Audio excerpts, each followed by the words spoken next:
Here's a gentle drift into something your brain can actually enjoy tonight. Jensen Ackles spent 15 years being one of TV's most beloved heroes. Then his old boss hired him to destroy that entire image, and the result broke the internet in 2022. The Boys first appeared on Amazon Prime Video back in 2019, and it immediately carved out its own unique space in the superhero genre. By the time Season 3 arrived in June of 2022, the show had become a full-blown cultural phenomenon. Season 3 pushed things even further than anyone expected, diving deeper into the politics, the satire, the violence, and the character development that fans had come to love. But there's so much more to this season than what you see on screen. The stories behind the stories are just as compelling as the show itself, and tonight we are going to walk through all of them at a pace that's perfect for winding down and drifting off.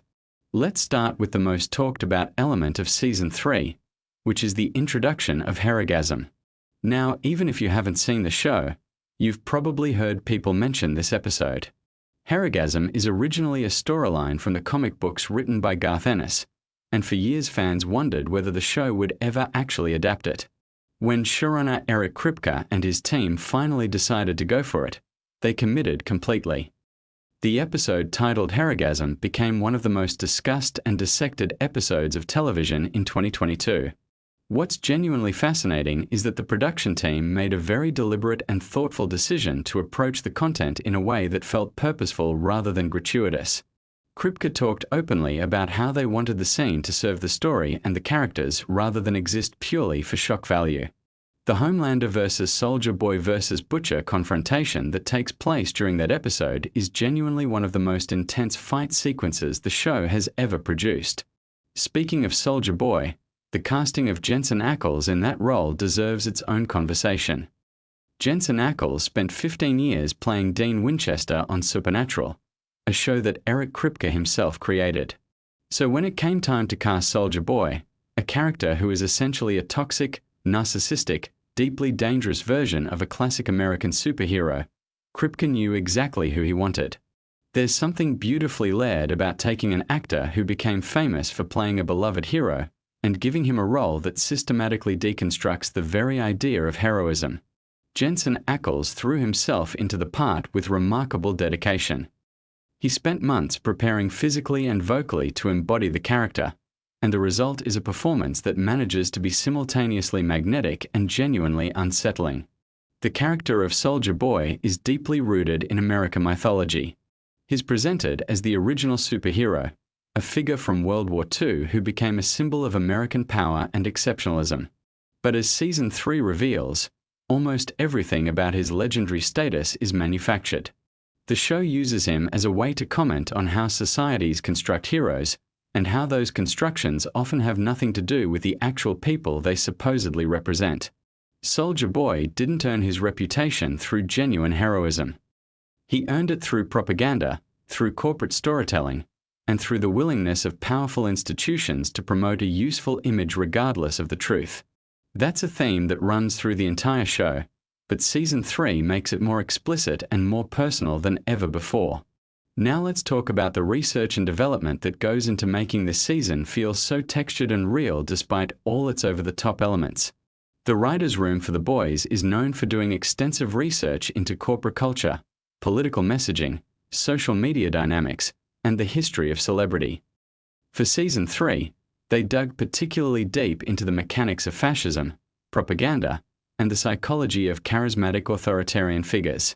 The way Homelander's arc develops throughout the season is clearly informed by real-world examples of populist leaders who cultivate devoted followings through emotional manipulation and the constant performance of victimhood.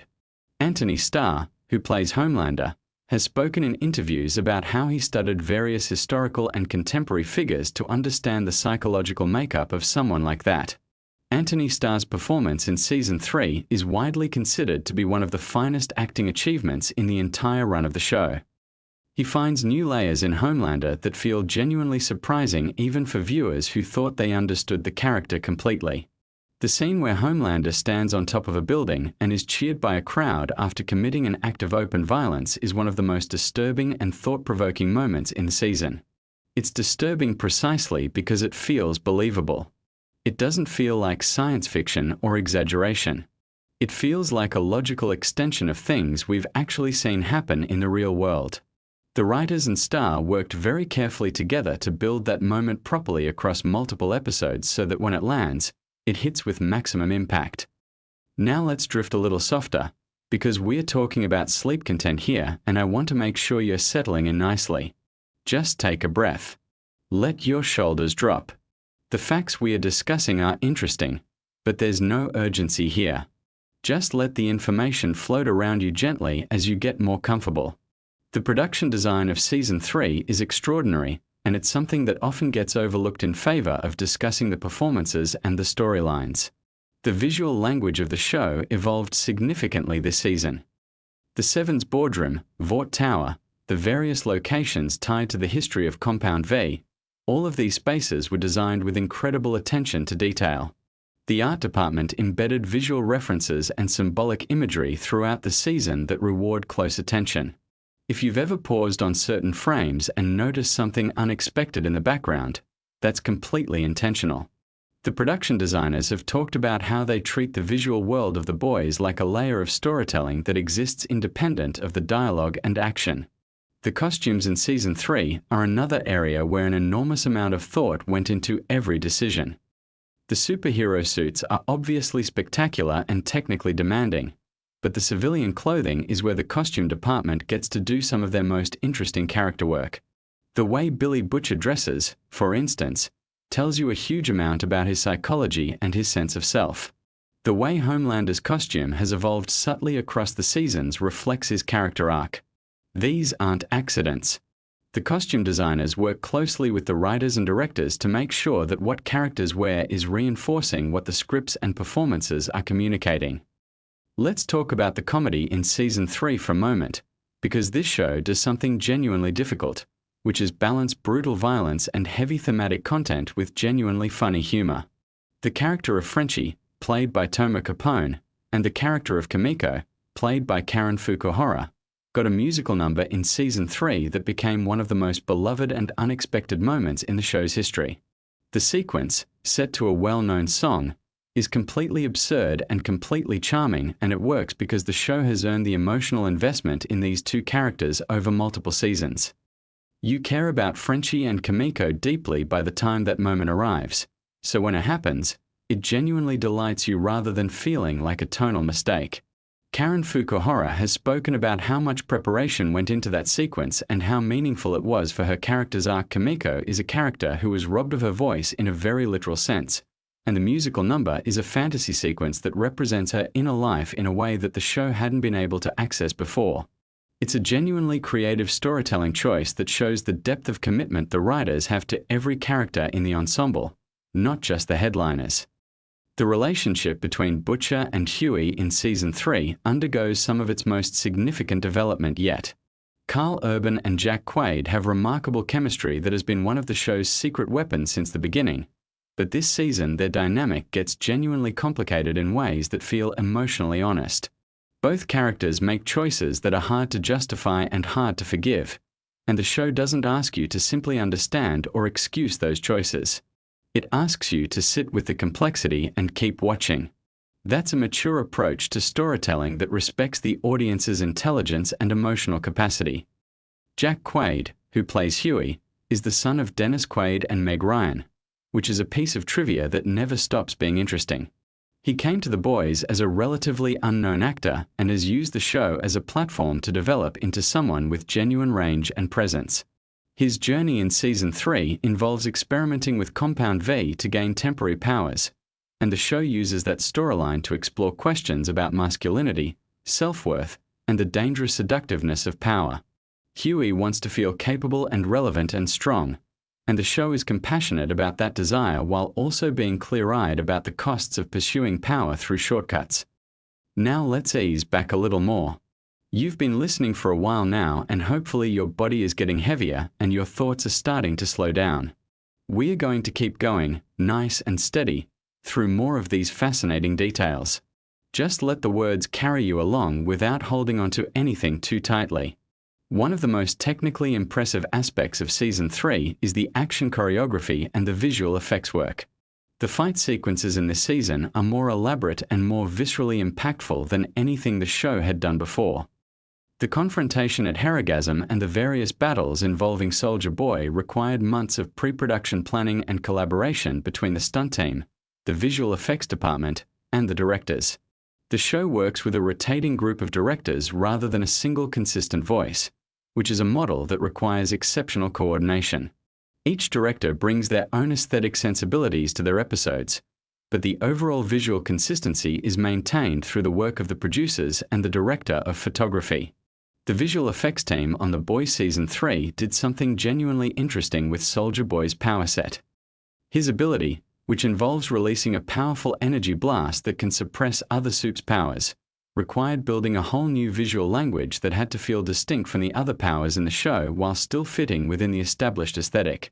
The team drew inspiration from various sources including vintage comic book imagery and Cold War-era nuclear imagery to give his power a specific historical texture. Eric Kripke's role as showrunner deserves special attention because his vision and his voice are what give the show its particular character.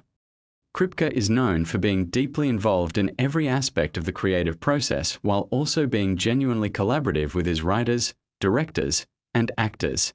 He talks openly about the political intentions of the show and doesn't shy away from being specific about what he's responding to in contemporary culture.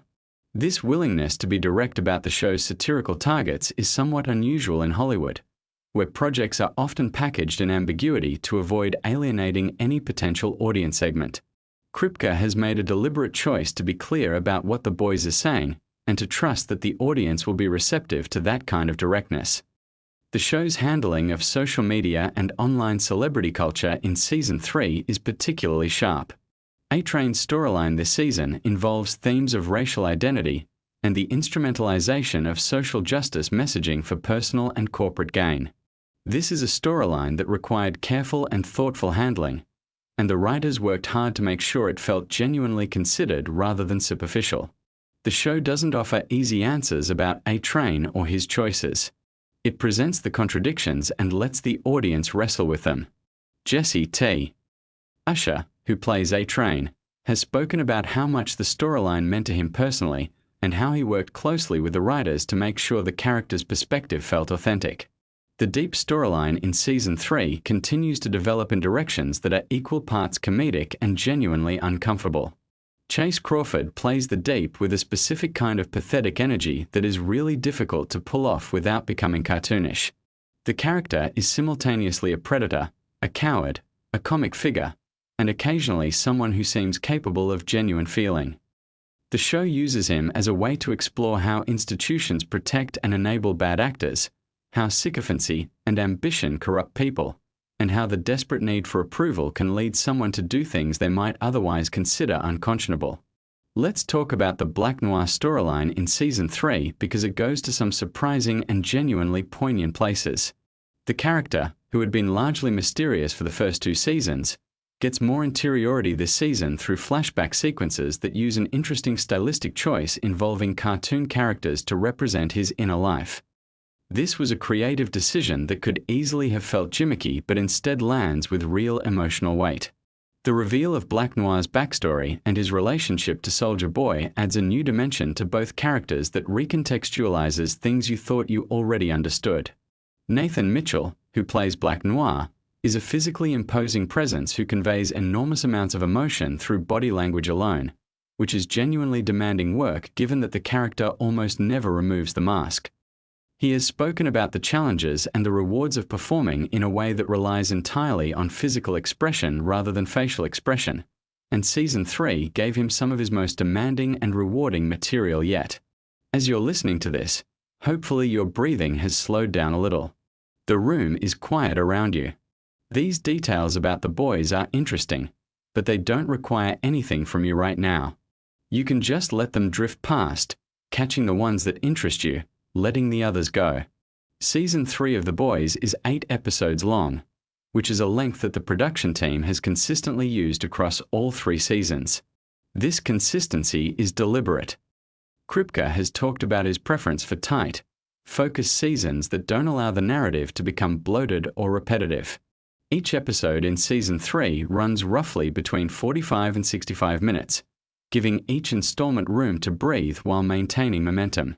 The pacing within individual episodes is carefully controlled to balance action, character work, comedy, and thematic content in proportions that feel natural rather than mechanical. The music in The Boys Season 3 is another area where the show does exceptional work.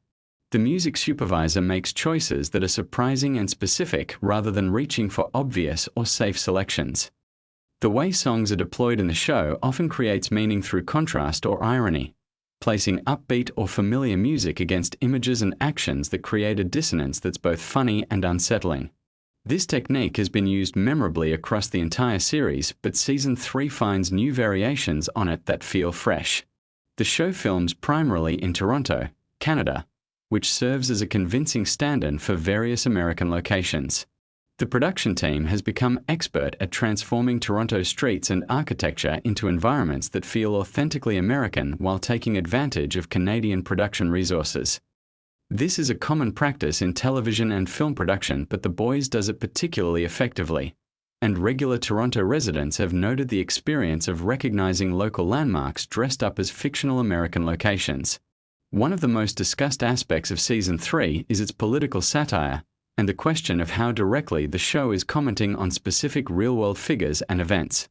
The showrunners and writers have been fairly open about their general targets without being so specific that the show becomes a series of one-to-one allegories. The genius of the satire is that it's specific enough to be pointed but broad enough to have resonance beyond any particular moment. This is actually harder to achieve than it sounds. Satire that's too specific becomes dated quickly. Satire that's too general loses its teeth. The Boys threads that needle with notable skill. The casting process for Season 3, particularly for Soldier Boy, involved extensive conversations about what the character needed to accomplish and what kind of actor could bring the necessary combination of physical presence, comedic timing, dramatic weight, and cultural meaning to the role. Jensen Ackles checks all of those boxes and then some. What's particularly interesting is that his character exists in a kind of generational dialogue with Homelander throughout the season.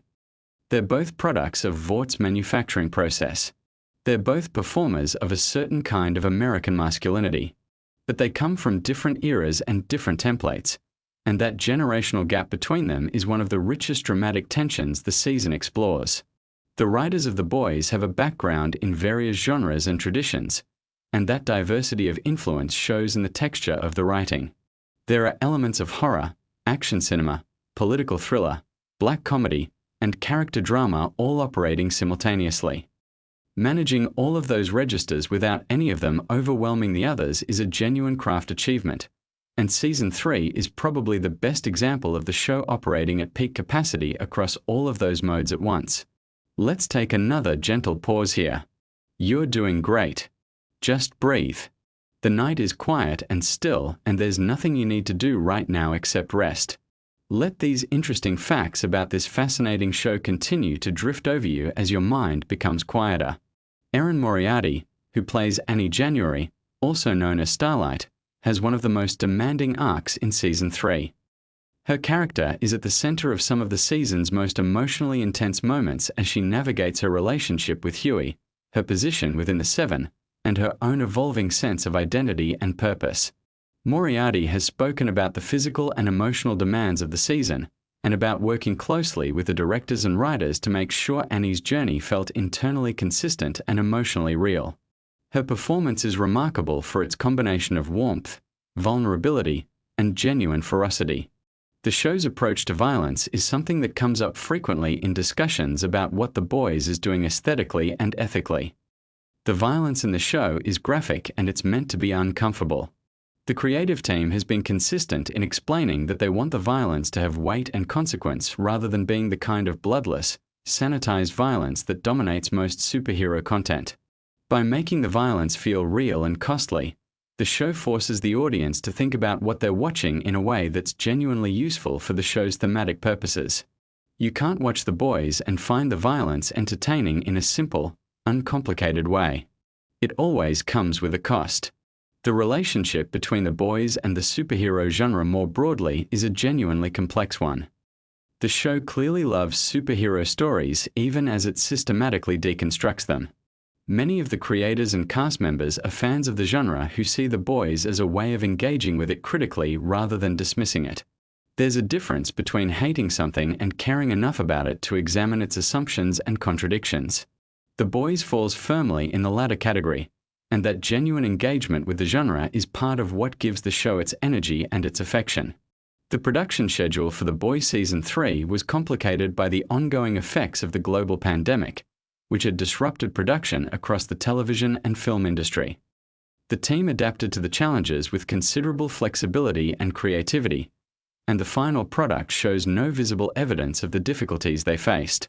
This is a testament to the professionalism and dedication of everyone involved in the production, from the writers and directors to the crew members who made it happen on a practical level every single day. Let's talk for a moment about the fan response to Season 3, because it's genuinely interesting to observe how the audience engaged with the most provocative elements. The Harrigasm episode was watched and discussed by enormous numbers of people who had perhaps been casual fans before and became deeply invested viewers after experiencing what the show was willing to do. The internet response to that episode was a kind of cultural event in itself, with commentary coming from people across the entertainment industry, media, and general public. The showrunners had anticipated a strong reaction, but the scale of the conversation surprised even them. The show's use of social media as part of its promotional strategy has been particularly clever. The Vought International account, which presents itself as though it's the real social media presence of the fictional corporation from the show, has become a beloved part of the fan experience. The content posted on these accounts extends the world of the show into real social media spaces in a way that's both funny and thought-provoking, given that the show is partly about the power of social media and corporate messaging. It's the show practicing what it preaches in a way that demonstrates genuine self-awareness. The critical response to Season 3 was overwhelmingly positive, with particular praise directed at the performances, the writing, and the show's willingness to continue taking risks rather than settling into a comfortable formula. Shows that make it to a third season often become more cautious as they try to protect what they've built, but The Boys actually became more ambitious and more confident with each passing season. That's a pattern that's relatively rare in television, and it's worth noting as one of the show's significant achievements. One particularly interesting behind-the-scenes detail from Season 3 involves the writing of the Homelander storyline. The writers have described the process of mapping out his arc as requiring them to constantly think about real-world historical examples of how charismatic but dangerous figures build and maintain power. They read extensively in history and political science to understand the mechanics of what Homelander is doing, which is why his manipulation of public sentiment feels so disturbingly credible. Anthony Starr then took that research and grounded it in an incredibly specific, technically precise performance that never tips over into caricature. The Boys exists in a tradition of satirical fiction that includes everything from Network to DR. Strangelove to Don't Look Up, works that use exaggeration and dark humor to illuminate uncomfortable truths about how power operates and how ordinary people respond to it. What makes The Boys distinctive within that tradition is the combination of its mainstream appeal, its superhero trappings, and its genuine emotional depth. It reaches people who might not normally engage with explicitly political satire because it wraps its arguments in an enormously entertaining package. You're still here, which is wonderful. Hopefully you're quite relaxed by now, maybe drifting a little. That's perfectly fine. Just let the last few details wash over you gently as we wind down this conversation about a show that has so much more going on beneath its spectacular surface. The character of Victoria Newman, played by Claudia DIDNT, becomes even more important in Season 3 as her true allegiances and capabilities become clearer. The character is a brilliantly constructed piece of satire about political ambition and the way institutions protect people who are useful to them regardless of what those people have done. DIDNT brings a specific kind of controlled intensity to the role that makes Newman consistently compelling even when the character is doing things that are difficult to watch. The show's writers have consistently said that they want the show to be genuinely funny as well as genuinely disturbing, and Season 3 achieves that balance probably better than any previous season. The comedy never undercuts the drama, and the drama never makes the comedy feel inappropriate. They exist simultaneously because that's how life actually works. The most intense and the most absurd things can occupy the same moment, and the ability to reflect that truth is one of the markers of genuinely sophisticated storytelling. As we draw close to the end of tonight's journey through the fascinating details of The Boys Season 3, I want to leave you with something to think about as you drift off into sleep. The show is ultimately about accountability and the absence of it. It's about what happens when power is allowed to operate without consequences, when the stories we tell about strength and heroism are manufactured rather than earned, and when ordinary people try to find ways to hold extraordinary power responsible. Those are questions that have always mattered and will always matter, which is why the show resonates so deeply with so many people. The craft and care that went into Season 3, from the performances to the writing to the visual effects to the production design, represents a remarkable collective achievement. Television is a collaborative medium, and The Boys is one of the best recent examples of what's possible when talented people work together with genuine ambition and genuine respect for their audience. So let that be where we leave things tonight. The lights are low. The information has settled around you like something soft and familiar. You know a little more now about how one of television's most interesting shows was made and what it was trying to do. And there's nothing left for you to do tonight except let your thoughts grow quieter and your breathing grow slower and let the rest of the night carry you somewhere peaceful. Sleep well. You've earned it. Somewhere between waking and sleeping is the perfect place to learn that the most powerful being on Earth got his abilities from a syringe.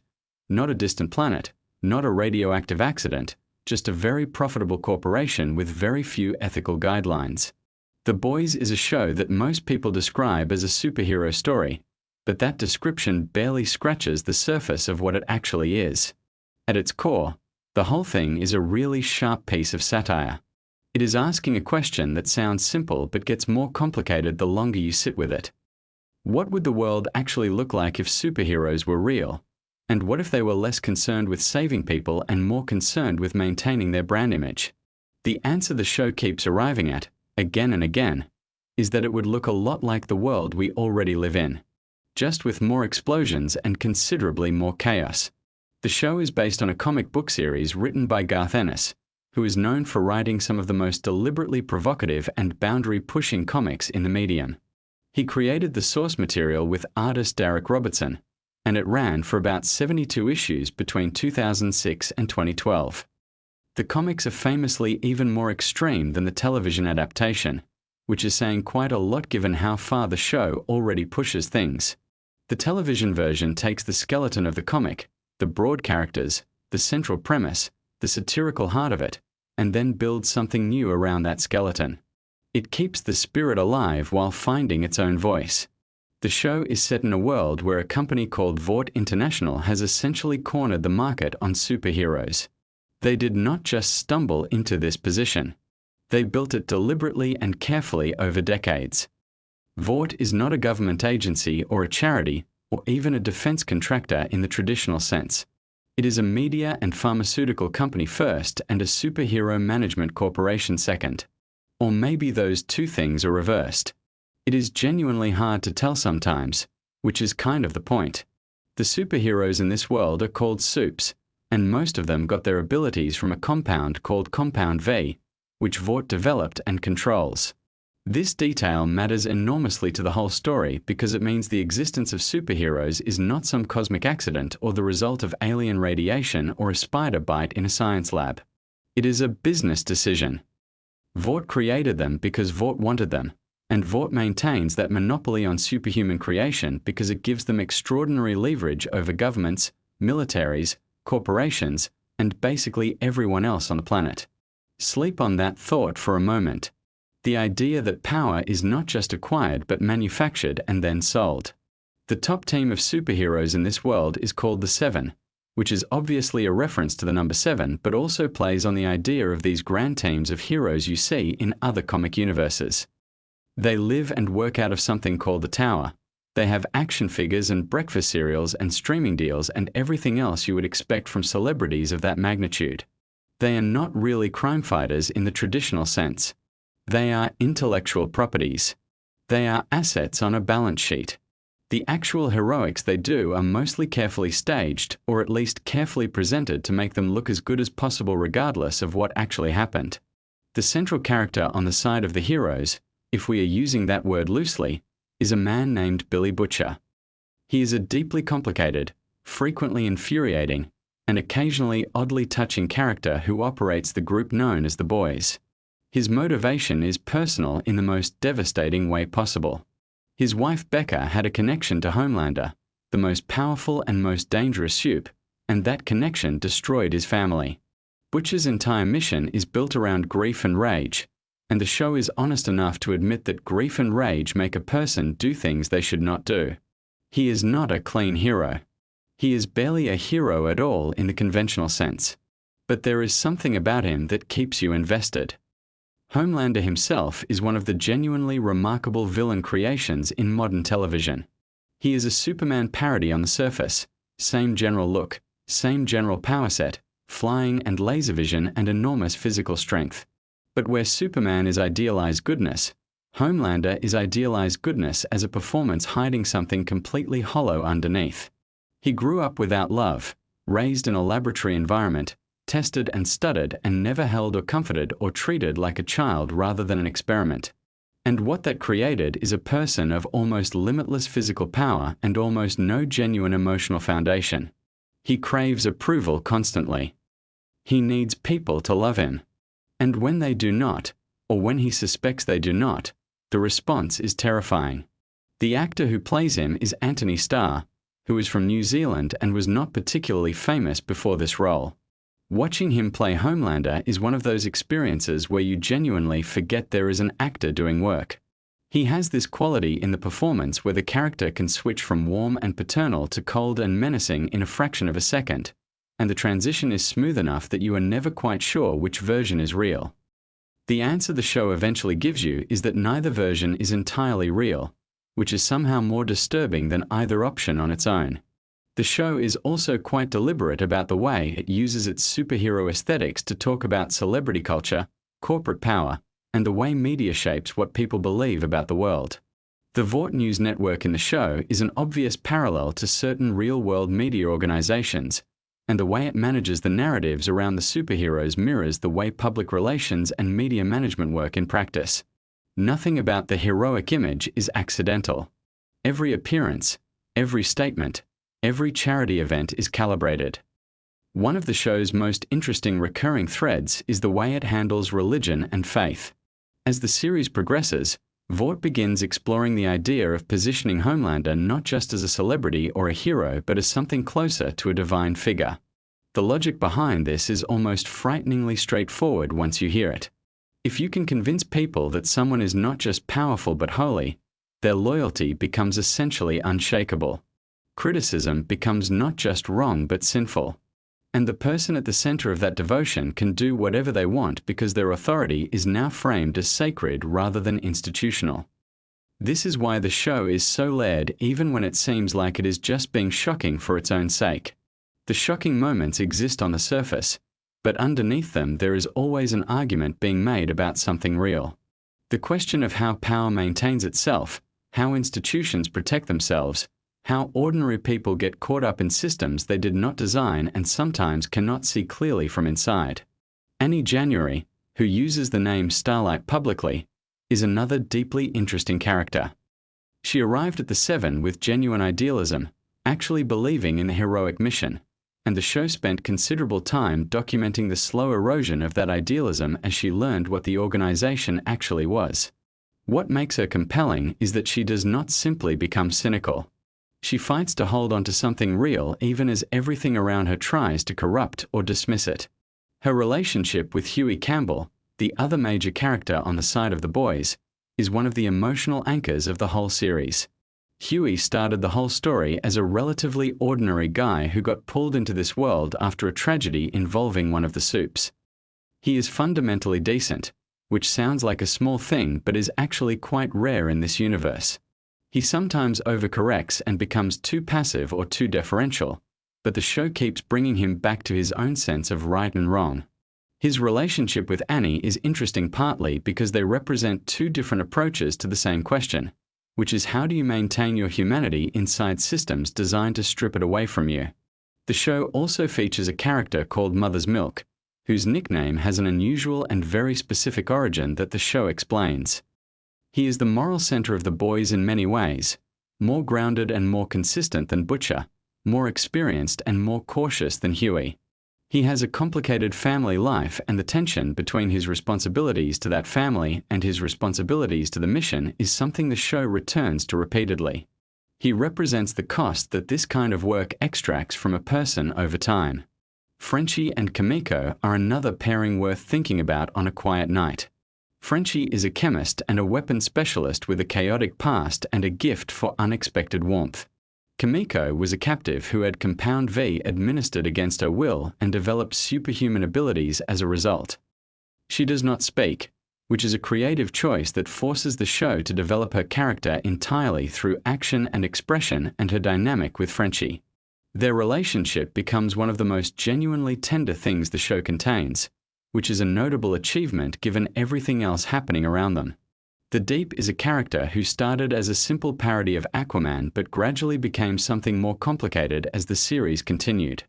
He talks to marine animals, which is played for a mixture of comedy and pathos in equal measure. He is deeply insecure, frequently incompetent, and was pushed out of the Seven under circumstances the show handles with surprising seriousness. His attempts to rehabilitate his public image and find meaning take him through some genuinely strange places, and his relationship with the ocean creatures he interacts with becomes oddly moving.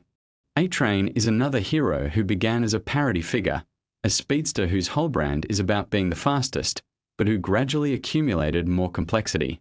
Questions about performance enhancement, about what it costs to maintain superhuman performance long-term, about race and representation within the Vought system.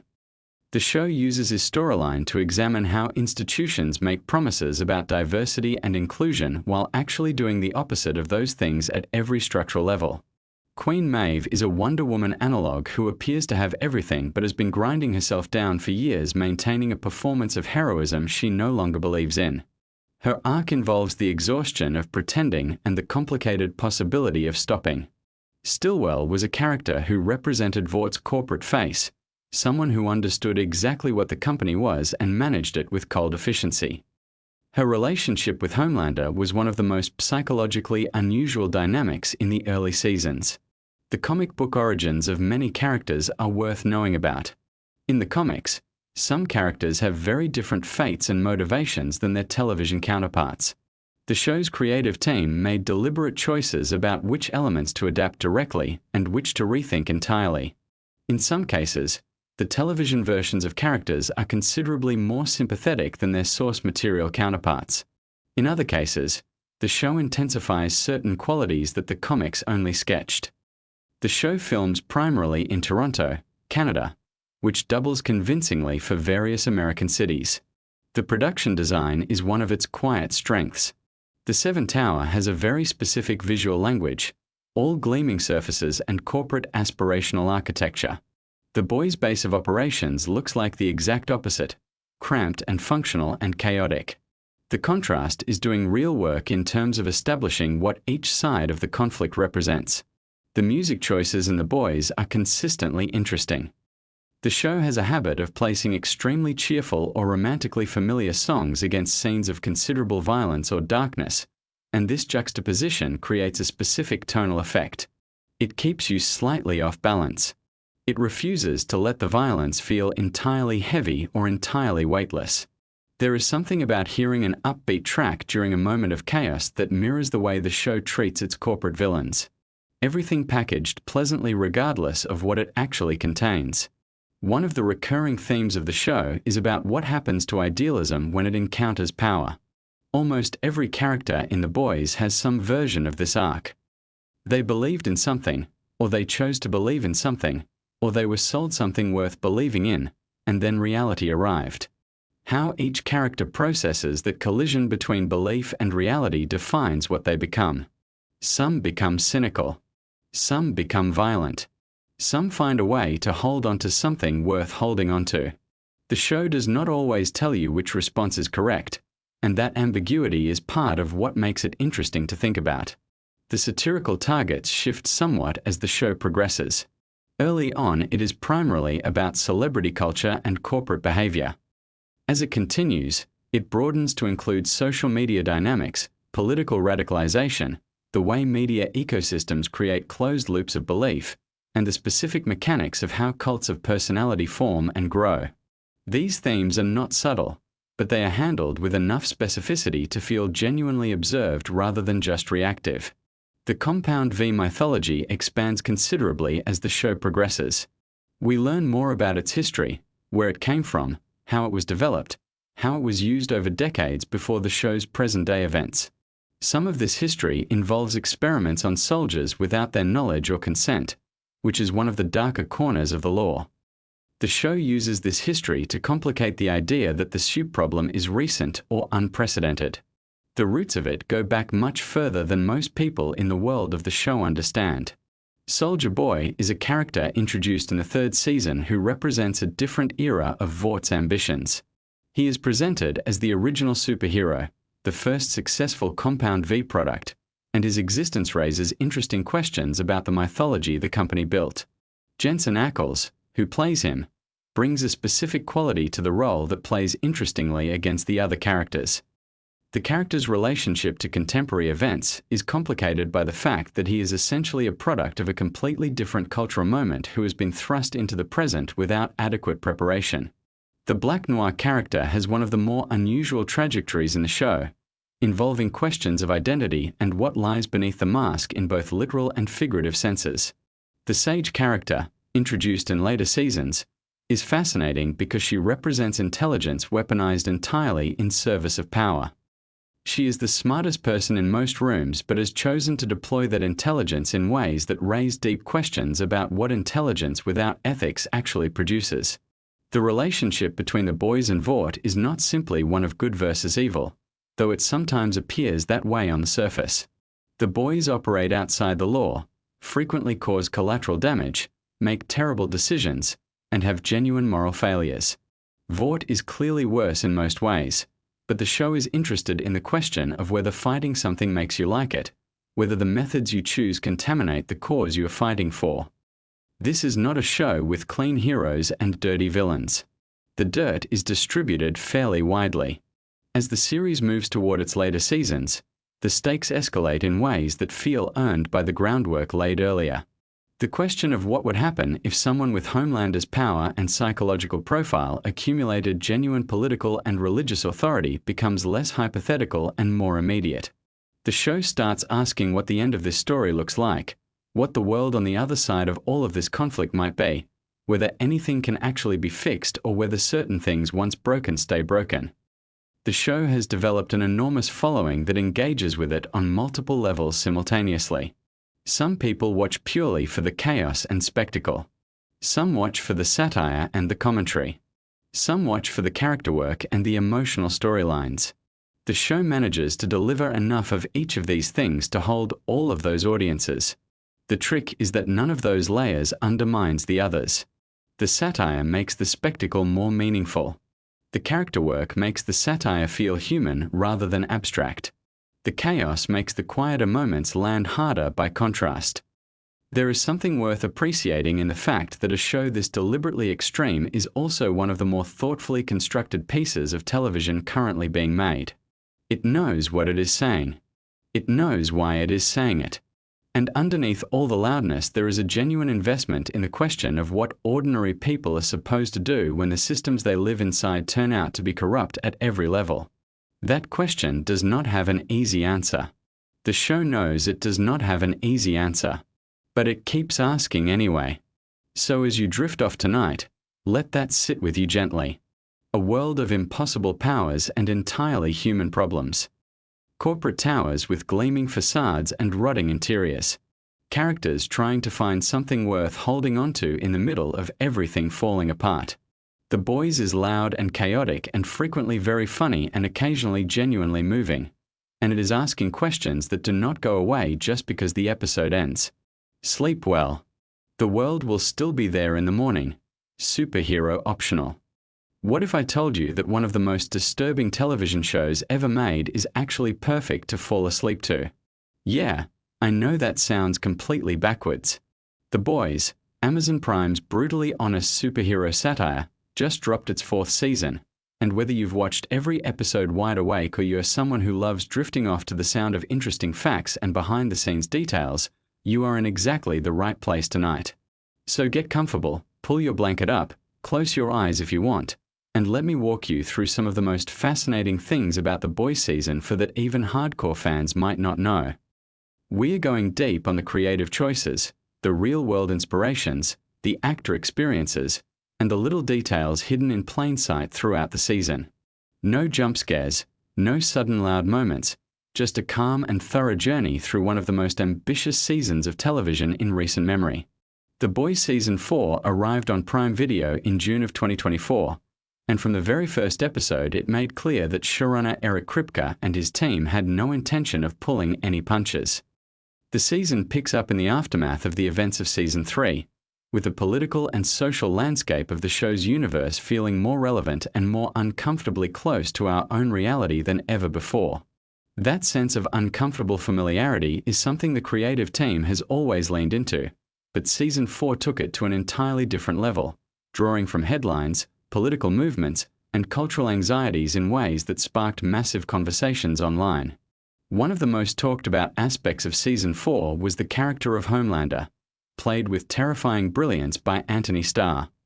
What many viewers don't realize is how much physical and psychological preparation Anthony Starr puts into each season of this show.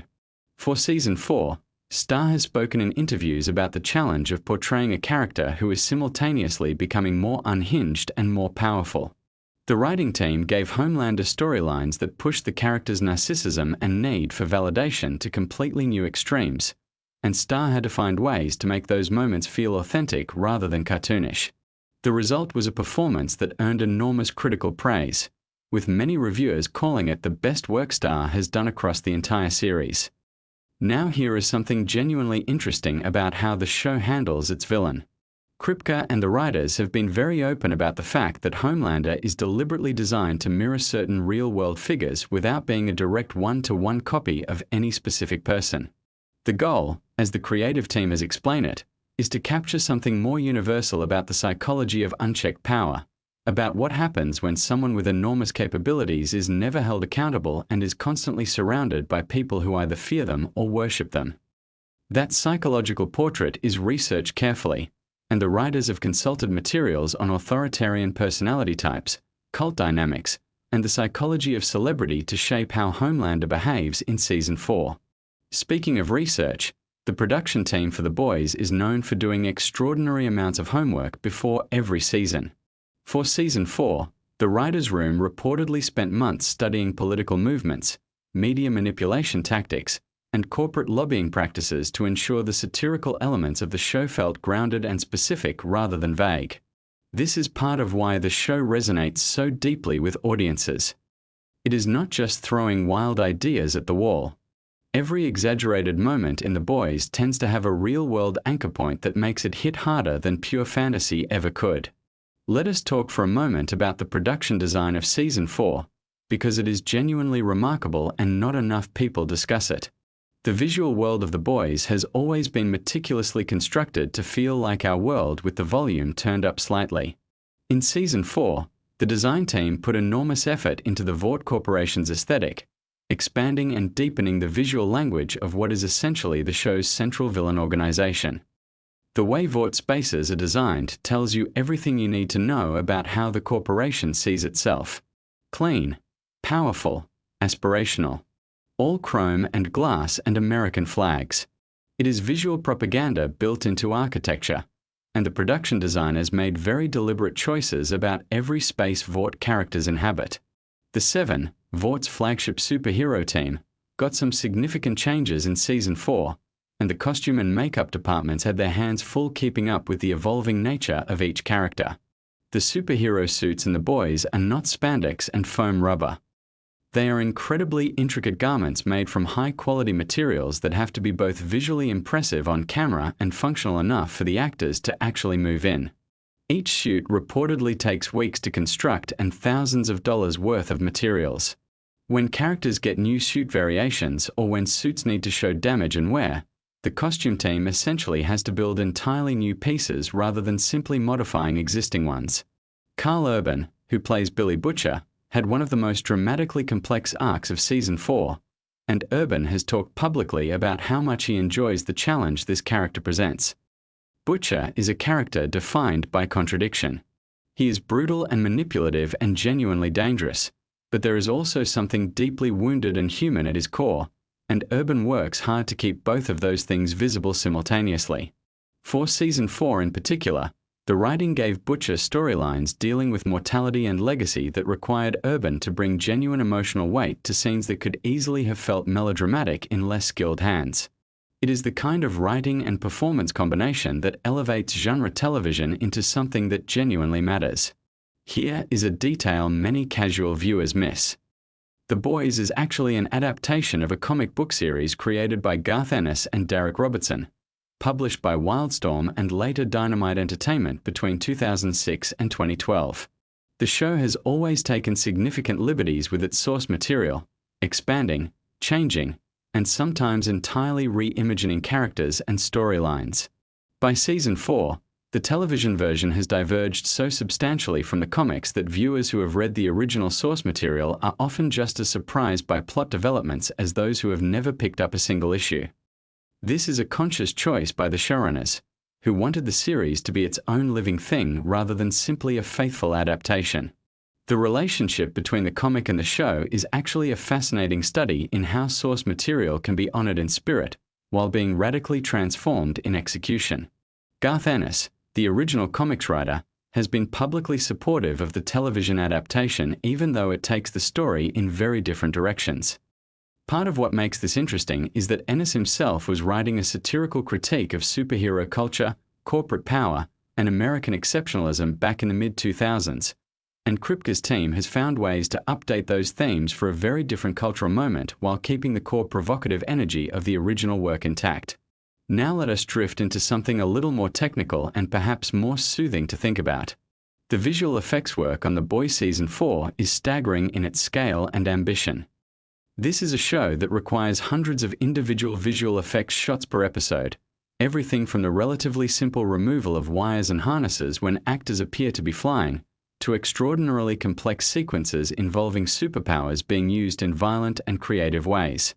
The VFX team on The Boys has grown substantially with each season as the show's ambitions have expanded, and Season 4 reportedly had one of the largest visual effects budgets of any streaming show in 2024. One of the most technically challenging aspects of the visual effects work involves scenes where multiple super-powered characters interact with each other and with environments simultaneously. Coordinating those sequences requires incredibly detailed pre-visualization work, where the entire sequence is essentially mapped out in a rough digital format before filming even begins. This previs process can take weeks or even months for particularly complex sequences, and it involves close collaboration between the directors, the stunt coordinators, the VFX supervisors, and the actors themselves. By the time a major action sequence actually gets filmed, everyone involved has essentially rehearsed it dozens of times in various forms. Erin Moriarty, who plays Annie January, also known as Starlight, has one of the most nuanced roles in Season 4. Her character has been on an extraordinary journey across the series, moving from naive idealism to hard-won cynicism to something more complicated and interesting than either of those things. Moriarty has spoken about the responsibility she feels toward this character, particularly because Annie resonates so strongly with young women in the audience who see their own experiences with disillusionment and resilience reflected in her story. Season forgave Moriarty material that explored new dimensions of Annie's character, and she has been clear in interviews that the collaborative atmosphere on set is a significant part of what makes those performances possible. The ensemble cast of The Boys is one of its greatest strengths, and Season 4 made excellent use of the established chemistry between these performers.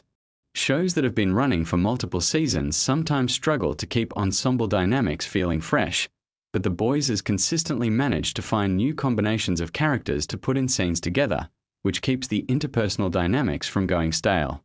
Some of the most compelling moments in Season 4 come from unexpected pairings of characters who do not often share screen time, and those moments tend to generate some of the most memorable performances of the season. Let us talk about the music for a moment, because it is genuinely one of the show's secret weapons. The Boys has always had a masterful approach to music supervision, selecting needle drops that create ironic contrast between what is being shown on screen and what is being heard on the soundtrack.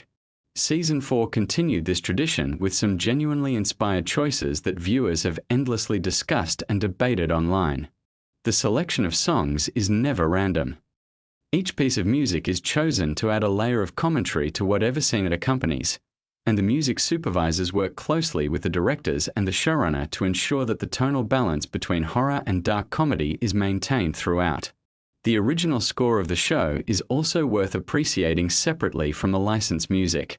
The composer who works on The Boys has developed a distinctive sonic palette for the series over its run, and that score is subtler than the attention-grabbing needle drops but just as carefully crafted. The orchestral and electronic elements of the score work to create a sense of unease that runs beneath even the show's lighter moments, reminding viewers that this is fundamentally a dark world even when things appear to be going well for the characters. Here is something interesting about how Season 4 was written. The writer's room for The Boys is known for being a particularly creative and collaborative space, but it is also an intense one. Kripke has described the process of breaking stories for each season as involving enormous amounts of debate, with writers pushing each other to go further and be more specific in their critiques and their character work. For Season 4, some story ideas were apparently discussed for weeks before being either refined into something that made it to screen or set aside entirely. The ideas that get cut are often just as wild as the ones that end up in the show, which gives you some sense of the creative ambition at work in that room. The political satire in Season 4 was particularly pointed, and this generated a fascinating cultural phenomenon where people across the political spectrum simultaneously claimed the show was critiquing the other side. This is actually a testament to the sophistication of the writing. The show manages to create a funhouse mirror version of contemporary politics that reflects genuinely troubling dynamics in ways that feel recognizable without being so specifically partisan that they alienate half the audience immediately. Kripke has talked about this balance in numerous interviews, describing it as one of the ongoing creative challenges of making the show. Now, as you settle in and let your breathing slow down a little, let me tell you about the filming locations for Season 4. The Boys is primarily filmed in Toronto, Canada, which stands in for various American cities throughout the show's run. The production makes extensive use of Toronto's diverse architecture and neighborhoods, along with studio work at the city's major production facilities. For Season 4, the production reportedly used a wider variety of locations than previous seasons, partly to reflect the expanding scope of the story and partly to keep the visual experience of the show feeling fresh. Location scouts for a production like The Boys have an extraordinarily detailed job, finding spaces that can plausibly represent specific American settings while also being practical for filming. The stunt work in The Boys deserves its own dedicated appreciation. The stunt coordinators on this show are responsible for designing and executing some of the most creative and violent action sequences on television, and they do so while ensuring the safety of everyone involved. For Season 4, the stunt team developed several sequences that required entirely new approaches because the specific superpowers and situations involved had never been done before on the show. This is one of the ongoing creative challenges of working on a series with an ever-expanding set of superhuman abilities. Every new power essentially requires the stunt and visual effects teams to develop new techniques. Something that casual viewers might not appreciate is how much rehearsal time goes into even relatively brief action scenes. A sequence that takes up 30 seconds of screen time might represent multiple full days of rehearsal and filming. The actors who perform their own stunts in those sequences, and several of the main cast members do quite a bit of their own stunt work, spend considerable time working with the stunt coordinators to ensure that the movements feel authentic and that they can be executed safely at the required intensity. This collaborative process between actors and stunt professionals is one of the less glamorous but genuinely fascinating aspects of how a show like this gets made. Let us take a quiet moment and think about the writing of individual episodes in Season 4. Each episode of The Boys is a complex piece of work that has to balance multiple storylines, advance character development, deliver on the show's satirical agenda, and satisfy the entertainment expectations of a very engaged and demanding audience. The writers who work on individual episodes bring different strengths to the table, and the variation in tone between episodes is often a reflection of which writer or writing team took the lead on a particular installment. Some episodes lean harder into the dark comedy, others into the horror elements, and still others prioritize emotional character work. The skill of the showrunner lies in making all of those variations feel like part of a coherent whole. The directors of Season 4 came from a variety of backgrounds, and bringing in different directorial perspectives is a deliberate strategy on prestige television productions like this one. Each director brings their own visual sensibility and interpretive approach to the material, while working within the established look and feel of the show. The challenge for directors joining an ongoing series is understanding and honoring what has come before while also bringing something genuinely fresh to their episodes. The Boys has been successful at this balancing act because the showrunners are very clear about the fundamental visual and tonal rules of the series, while also giving directors meaningful creative latitude within those parameters. One of the most discussed aspects of Season 4 was its exploration of found family dynamics and the way that trauma shapes bonds between people. The core group of characters around Billy Butcher has always functioned as a kind of broken family, people who have been hurt by the world in specific ways and who have found each other partly out of necessity and partly out of something more genuine. Season 4 pushed these dynamics in new directions, testing the bonds between characters in ways that felt emotionally authentic rather than contrived. This is the kind of emotional work that separates shows that are merely entertaining from shows that leave a lasting impression on audiences. The casting of guest and recurring characters in Season 4 was handled with particular care. The show has always made excellent use of its supporting cast, and Season 4 introduced some new characters who were received warmly by audiences and critics alike. The casting process for a show like The Boys involves finding actors who can match the very specific energy the series requires, which is a delicate combination of dramatic capability, comedic timing, physical presence, and the willingness to commit fully to material that can be quite extreme. The casting directors who work on the show have developed a strong sense of what The Boys needs from its performers, and that institutional knowledge shows in the consistency of the casting quality. Here is a softer detail to think about as you drift. Many of the props used throughout Season 4 contain hidden details and jokes that are invisible at normal viewing distance and often only caught by audience members who pause their screens or watch extremely carefully. The production design team puts enormous effort into creating a fully realized fictional world, and that includes populating that world with fake advertisements, fake news broadcasts, fake social media posts, and fake product packaging that all contain jokes and Easter eggs. Some of these details reference previous events in the show's history, others are pure jokes for their own sake, and finding them has become a beloved activity for the show's most dedicated fan community. The fan community around The Boys is itself a fascinating cultural phenomenon worth thinking about.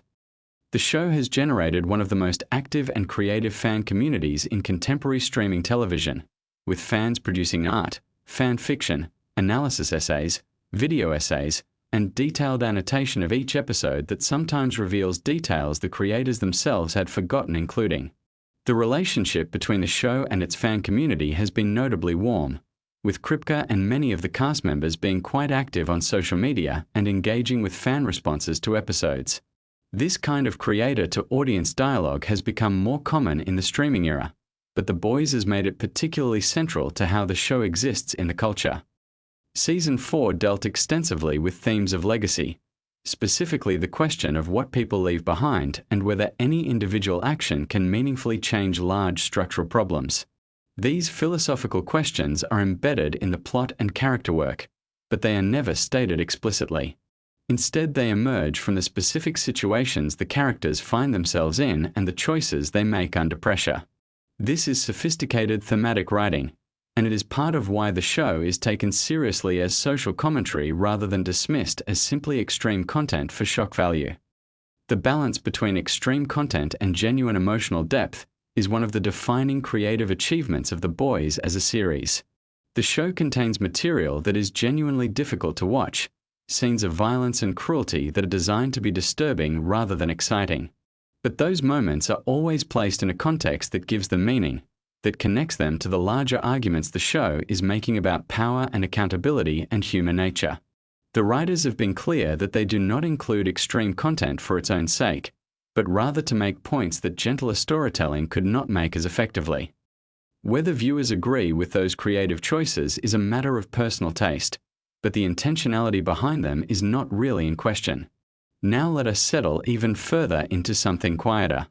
Think about the editing of Season 4, which is a craft that operates largely invisibly when it is working correctly.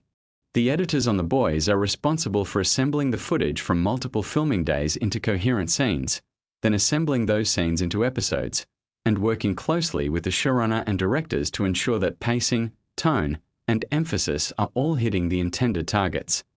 Season 4 reportedly went through significant editing work in post-production, with some sequences being substantially reworked based on early screenings and feedback. This kind of iterative editing process is common on prestige television, and the willingness to keep refining material until it works is part of what distinguishes these productions from lower-budget work. The sound design of The Boys is another element that rarely gets the appreciation it deserves. The sound team is responsible for creating an immersive audio environment that makes the superhero violence feel real and grounded rather than cartoonish.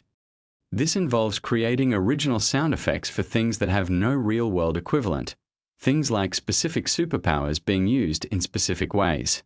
The sound designers draw from enormous libraries of recorded sounds and combine and transform them to create new sonic textures. Season 4 had some particularly impressive sound design moments, where the audio work was doing as much emotional work as the visuals. One thing that has been noted by critics and viewers alike about Season 4 is how well it developed its female characters in particular. The show has always taken the experiences of its female characters seriously, using their storylines to examine specific forms of power imbalance and exploitation that are distinct from what the male characters face. Season 4 expanded on this, giving characters like Starlight, Kimiko, and others material that felt both specific to their established personalities and genuinely surprising in its emotional depth. The writers who worked most closely on these character arcs have spoken about doing deliberate research to ensure these storylines felt authentic rather than exploitative. The character of Kimiko, played by Karen Fukuhara, has one of the show's most distinctive communication challenges because the character does not speak. All of Kimiko's emotional expression has to come through physical performance and context, which is a genuinely difficult acting challenge that Fukuhara handles with remarkable skill. Season forgave Fukuhara material that expanded the emotional range of this character in ways that were visually inventive and emotionally resonant, and the work she does is consistently cited by critics as one of the show's underappreciated strengths. Let the thoughts drift a little now, like leaves moving slow across water. The Boys is a show that asks its audience to sit with discomfort, to recognize things about the world we live in reflected in its distorted mirror, and to keep watching even when what is being shown is not pleasant. That is a challenging proposition, and the fact that millions of people have accepted that invitation season after season speaks to something real about the quality and the relevance of the work. Season 4 deepened that relationship with its audience, delivering a season that was darker and more emotionally ambitious than its predecessors while never losing the irreverent energy that made the show compelling in the first place. There is something worth appreciating about how long-form television storytelling works at its best. Characters in a series like The Boys develop over years of audience time, and the cumulative emotional weight of that development means that moments in Season 4 land with a force that would be impossible to achieve without everything that came before. When a character makes a choice that reflects who they have become over 4 seasons of story, the impact of that moment is multiplied by all of the history the audience brings to it. This is the specific gift of serialized storytelling, and The Boys uses it with genuine sophistication. As you settle deeper and the words become more like soft sounds than things you have to actively process, consider this. The people who make The Boys, the writers and directors and actors and designers and visual effects artists and editors and everyone else in the enormous collaborative enterprise that produces a season of television, are doing work that they clearly care about deeply. The ambition and craft on display in Season 4 is not the product of cynical commercial calculation alone. There is genuine artistic investment in the show, a belief that it matters, that what it says about power and accountability and human nature is worth saying, and worth saying well. The Boys Season 4 is not perfect television. No season of any show is. But it is television that takes its audience seriously, that trusts viewers to engage with complex material and to follow character arcs through genuine darkness towards something that feels, if not exactly hopeful, then at least honest about the world. That combination of entertainment and purpose is rarer than it should be, and when it works, it is worth appreciating. So let those thoughts settle now. The Vought Towers gleaming in the fictional skyline. The complicated people doing complicated things in a world that feels uncomfortably familiar. The enormous craft and effort that goes into every frame. All of it can rest quietly at the edges of awareness now as your breathing slows and the night gets quieter around you. The boys will be there when you wake up, ready to be watched with full attention, but for now, let the facts and the details and the appreciation for good work done carefully drift you gently towards sleep. Season 4 delivered. The people who made it cared. And that is a comforting thought to carry into rest.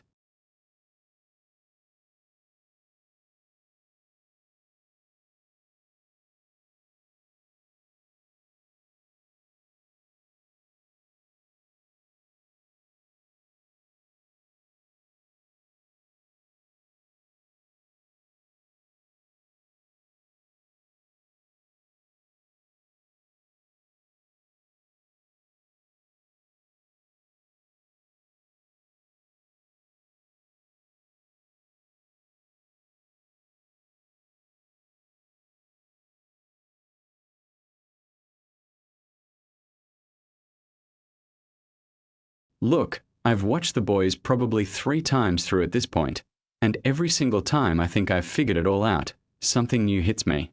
A piece of trivia, a behind-the-scenes detail, a connection I completely missed. And I know I'm not alone in that because this show has one of the most obsessive fan bases on the entire internet. So today we are going digging. Deep. We are going places the subreddits haven't fully explored, pulling back the curtain on production secrets, character decisions, wild real-world inspirations, and details so small they had to be intentional. By the end of this video, I promise you will see The Boys completely differently. Let's get into it. So let's start with something that will immediately reframe how you think about the entire show. Garth Ennis, the comic book writer who created The Boys back in 2006, has openly admitted that he wrote the original story as a direct response to his frustration with the superhero genre itself. He wasn't a fan. Genuinely not a fan of the direction Marvel and DC were taking things.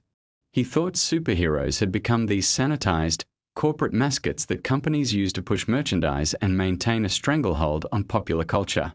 So he created a comic that was essentially the most violent, disgusting, disturbing deconstruction of that world he could possibly imagine. But here's the fascinating part. When Amazon picked it up for television, the showrunner Eric Kripke and his team had to figure out how to adapt material that was, in many places, genuinely unpublishable in terms of mainstream content. And the direction they chose was to make the satire smarter, more pointed, more directly connected to real-world corporate and political power structures. The show became less about gross shock value and more about something that actually made audiences uncomfortable for intellectual reasons. That's a massive creative pivot, and it changed everything about what The Boys became. Now let's talk about Anthony Starr, who plays Homelander, because the performance choices he made for that character are so calculated it borders on scary. Starr has talked in interviews about how he approached Homelander not as a villain but as a deeply traumatized individual who happens to have the power of a god and zero emotional regulation. He spent a lot of time thinking about what it would actually do to a human psyche to never have experienced genuine love or connection as a child, to have been raised in a laboratory environment where you are simultaneously the most powerful being on the planet and completely powerless over your own life. The laser eyes, the flying, the invincibility, none of that is what makes Homelander terrifying. What makes him terrifying is that smile. Starr worked specifically on what he called the mask, this performance of warmth and charm that Homelander deploys publicly, and the way that mask slips when he's alone or when he feels genuinely threatened. If you go back and watch early Season 1 scenes knowing that framework, it completely transforms what you're watching. You start catching these micro-expressions, these tiny moments where the mask flickers. It's genuinely one of the most technically brilliant performances in television history, and it doesn't get talked about enough. Jumping over to Carl Urban, who plays Billy Butcher, and there's a detail here most people don't know. Urban is from New Zealand, and Butcher is written as a British character, specifically from London. Urban has a natural New Zealand accent, which is nothing like a London working-class accent. The preparation he put into that accent was extensive, and Urban has said that the voice, the way Butcher speaks, became the key to unlocking the entire character for him. The accent wasn't just cosmetic. It was psychological. Because when you adopt a completely different voice, a different rhythm of speaking, a different way of landing words, you actually start thinking differently. Urban described it as finding a character from the outside in, which is the opposite of how most actors approach a role. Most people find the internal emotional truth first and let the external details follow. Urban built the shell and discovered who Butcher was by living inside that shell. And honestly, it works. There's never a moment where Butcher feels like Carl Urban playing dress-up. He feels like a completely real, completely separate human being. Here's one that genuinely blew my mind when I first found it.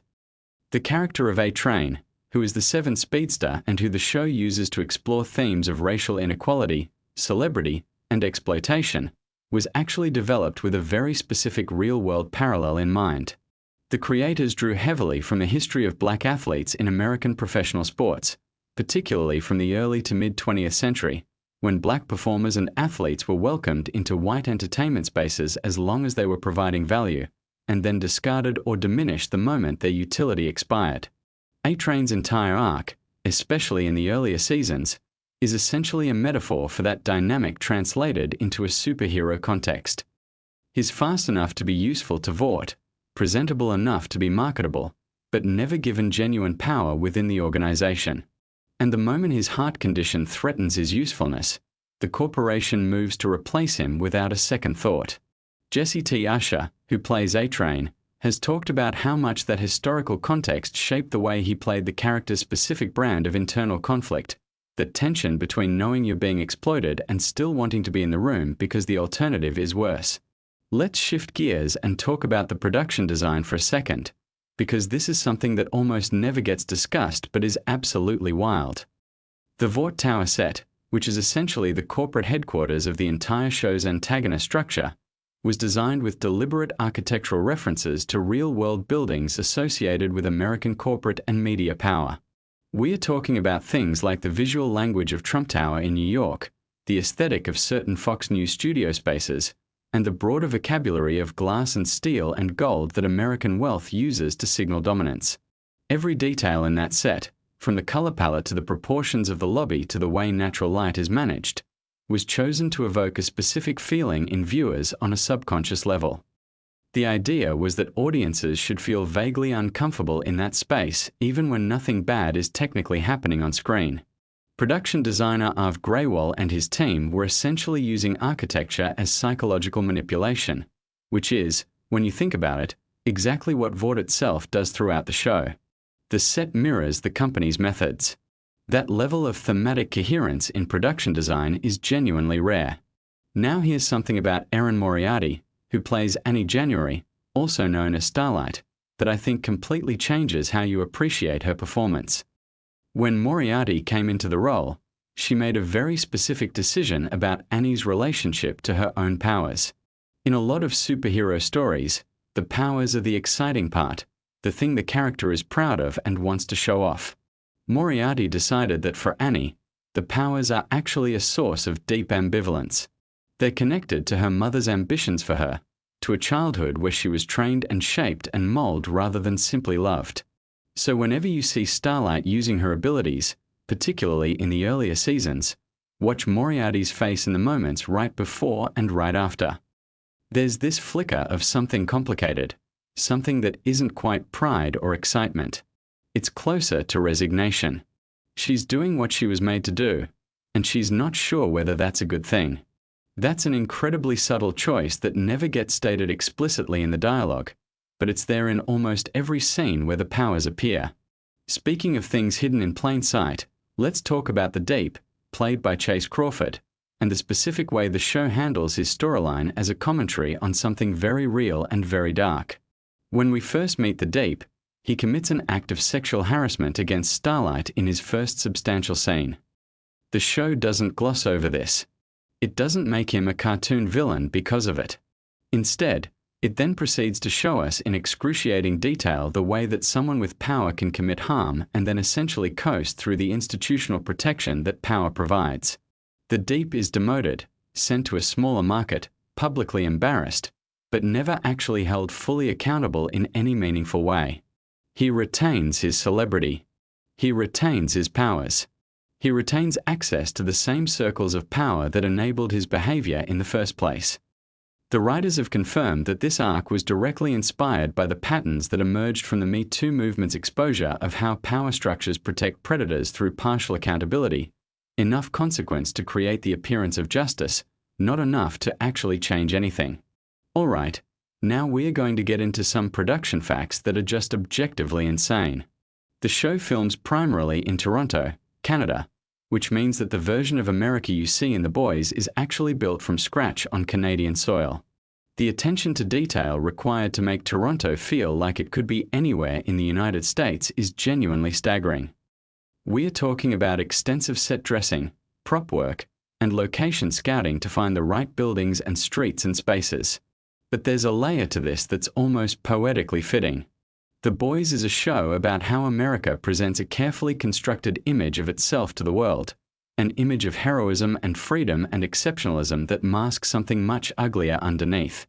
And the version of America in the show is itself a carefully constructed image built in a completely different country. The artificiality of the production location mirrors the artificiality of the world it's depicting. Whether that's intentional or just a happy accident of budget and tax incentives, I genuinely do not know. But it's hard not to find that meaningful. Let's talk about Compound V for a second, because the mythology around it in the show is based on something that might surprise you. The idea of a substance that can confer superhuman abilities, that is addictive, that corporations would kill to control, and that has unpredictable and sometimes devastating effects on people who receive it, draws on a very real historical tradition of pharmaceutical and medical experimentation on vulnerable populations. Kripke and the writers have pointed specifically to the history of unethical medical trials, the use of prisoners, soldiers, and people without full informed consent as test subjects for experimental treatments and drugs. The Nuremberg Code, established after World War II to prevent exactly this kind of abuse, exists because these things actually happened. Compound V is a fictional substance, but the power dynamics around it, the secrecy, the corporate motivation, the exploitation of people who have no real choice, those are pulled directly from documented history. The show is asking you to recognize the real world in its fictional horror, which is what the best satire always does. Now I want to talk about something that almost never comes up in discussions of this show, which is the music supervision. The Boys has an absolutely impeccable soundtrack, and the song choices are never accidental. The show uses a technique where it deliberately selects music that creates ironic contrast with what's happening on screen. You'll hear a warm, nostalgic classic rock track playing over something genuinely horrific, or a cheerful pop song accompanying something morally devastating. This isn't just for shock value. It's designed to replicate the experience of consuming corporate media. Think about it. When you watch a feel-good advertisement for a massive corporation, the music is warm and human and emotional. It's designed to make you associate positive feelings with the brand, regardless of what that corporation might actually be doing. The Boys uses that same trick but inverts your awareness of it. You're hearing the manipulation as it happens and recognizing it, which is the entire point of the show. The music supervision team on this show deserves so much more recognition than they receive. Here's a fact about Jensen Ackles joining the show as Soldier Boy that most people know, but what fewer people know is the specific context of why his casting was so narratively brilliant.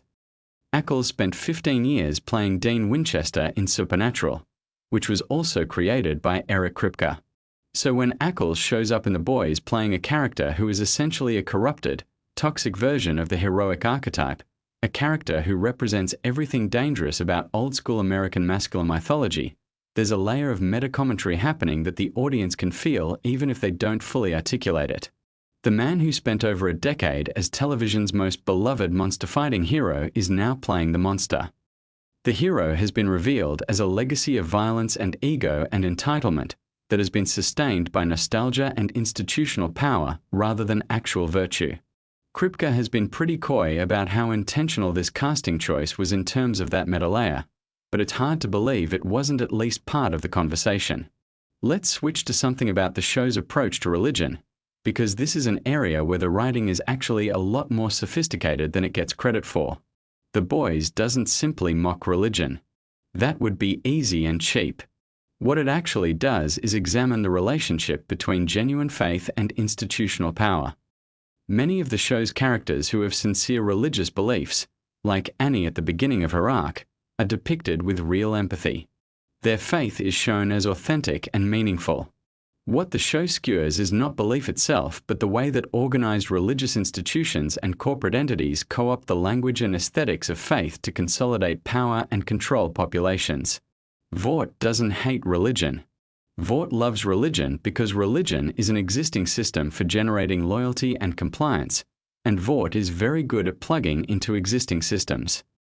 That distinction, between faith as a genuine human experience and religion as a corporate tool, is one of the most intellectually honest things about a show that is otherwise extremely comfortable being over the top.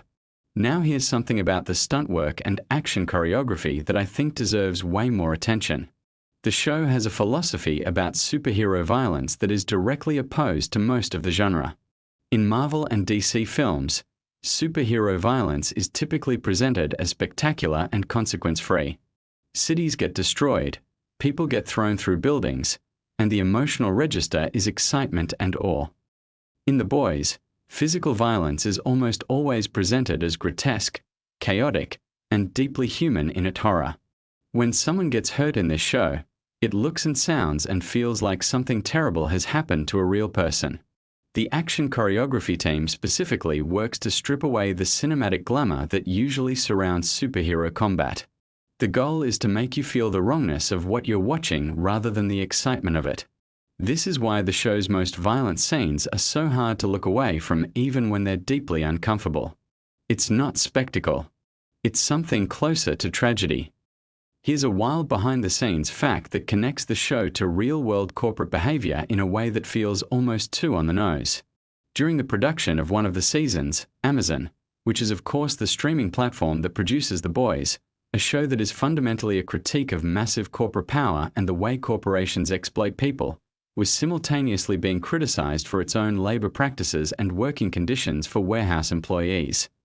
The fact that a show this pointed in its corporate satire is produced by and generates profit for one of the world's most powerful corporations was not lost on Kripke, who has made somewhat joking but also not entirely joking comments about the irony.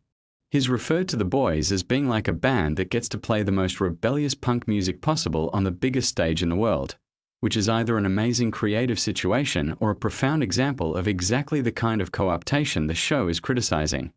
Possibly both simultaneously. Let's talk about the character development pipeline, specifically how the writer's room approaches the evolution of characters across seasons. One of the things that makes The Boys distinctive is that character arcs are not written to be inspirational in the traditional sense. In most television, even dark television, characters generally move toward growth, toward healing, toward some version of being better. The Boys is genuinely committed to the idea that trauma, systemic pressure, and power do not produce better people. They produce people who are broken in different configurations. Characters don't get better in this show. They get different. Sometimes they get worse. Sometimes they make genuine progress only to be dragged back by circumstances. This is psychologically much more realistic than most television's version of character development, and it's also significantly more depressing, which is part of why the show feels so heavy even when it's being darkly funny. Something I want to address that almost never comes up is the show's treatment of its female characters, particularly in how it handles the relationship between femininity and power. Shows like this can fall into the trap of depicting female power as simply masculine power in a female body, women who are strong because they fight and dominate and refuse to be soft. The Boys does something more interesting. Characters like Starlight, Queen Maeve, and even in her warped way Stormfront, wield power in ways that are explicitly connected to their identities as women. The way they're expected to perform femininity for the public, the way their power is always filtered through public perception of their gender, the way they're simultaneously hypervisible and dismissed.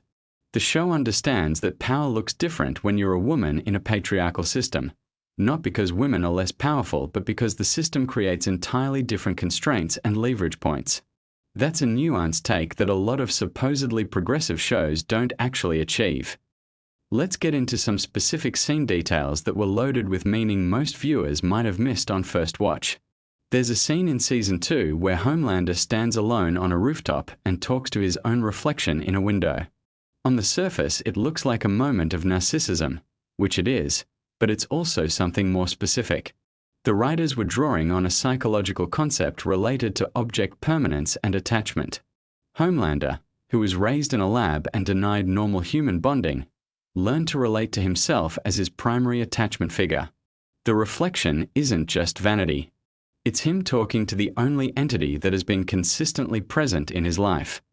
That's a deeply sad read on what superficially appears to be a menacing and self-absorbed moment, and the show gives you just enough to put it together if you're paying attention, but never explains it for you, which is the right call. Here's something about the show's writer's room that fundamentally shaped what The Boys became as a piece of storytelling. Kripke made a deliberate decision to hire writers from very different backgrounds, not just television writers but people with roots in journalism, political commentary, comedy, and long-form fiction. The goal was to bring in perspectives that weren't shaped by the conventions of how superhero stories are typically told. When your writer's room includes people who think about power and media and corporate influence professionally, rather than just narratively, the critique in the show gets sharper and more specific. You end up with storylines that feel like they were written by people who actually understand the mechanisms of the things they're criticizing, not just people who understand how to create the feeling of critique for entertainment purposes. All right, let me hit you with some rapid-fire facts that are individually smaller but collectively paint this picture of just how dense and deliberate this show is. The name Vought International was chosen specifically because of its sound. It has that heavy, slightly military feel that evokes American industrial power. The number 7 in the 7 is a deliberate reference to the Justice League, the classic DC team that has 7 core members, and the show's 7 are essentially designed as dark mirror versions of those archetypes.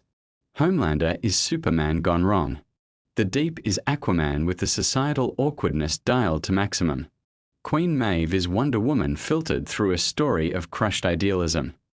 These parallels are there to make you uncomfortable in a very specific way, because you grew up loving those characters, and the show is asking you to look at what the real-world version of that kind of power might actually produce.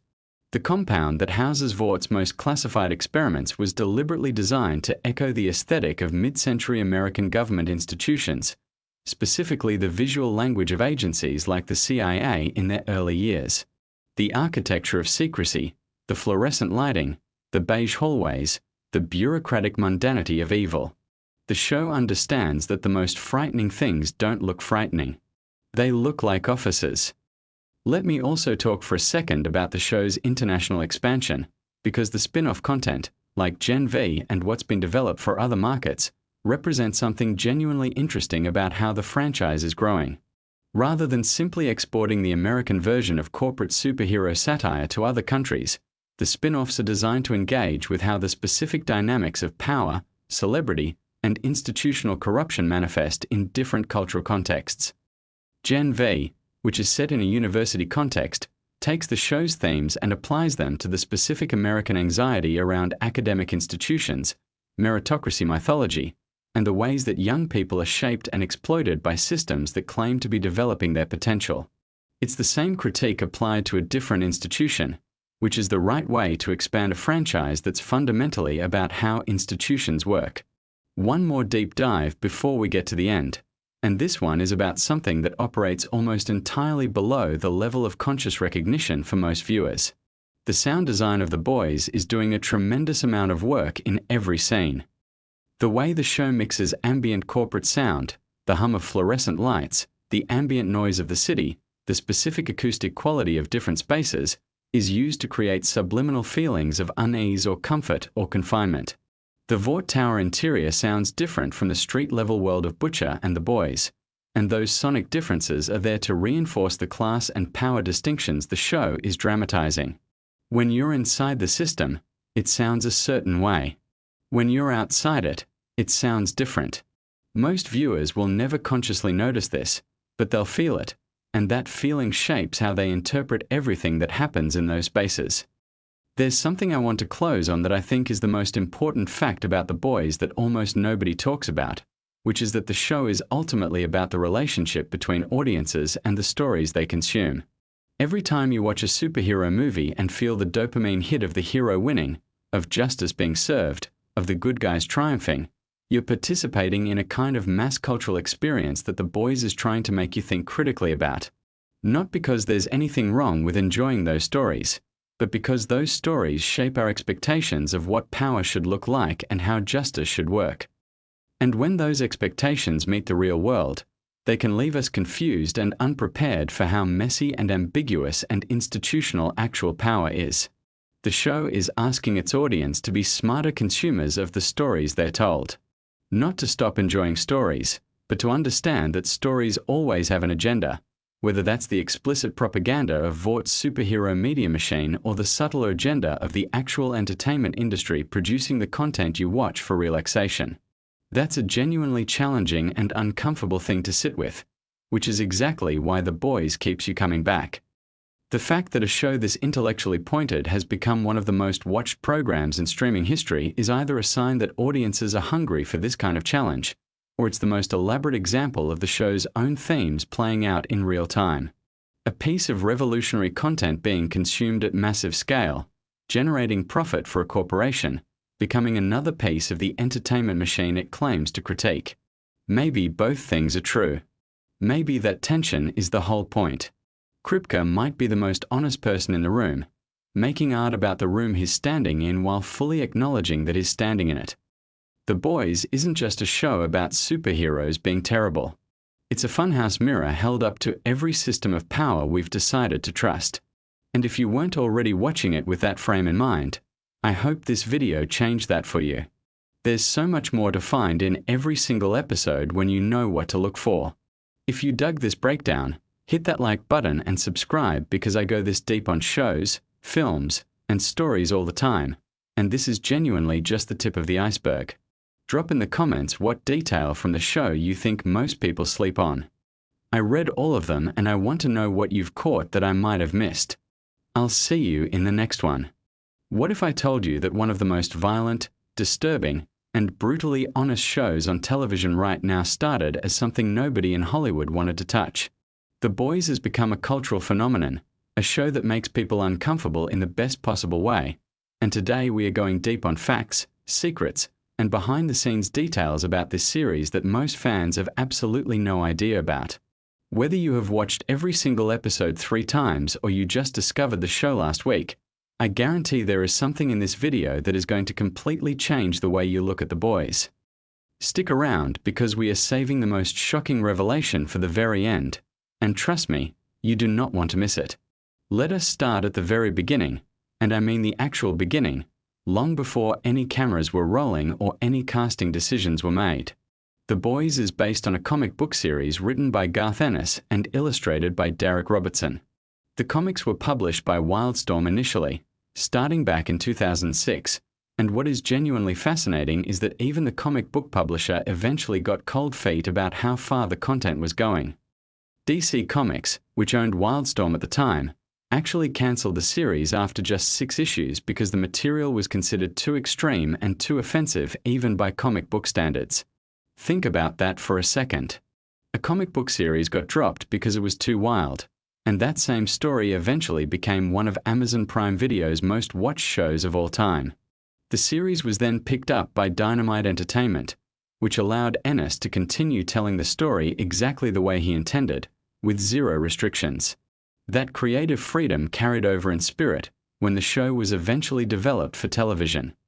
Now here is where things get really interesting from a behind-the-scenes perspective. The television adaptation of The Boys was not always going to be on Amazon. The project bounced around Hollywood for years, and multiple networks and streaming platforms passed on it.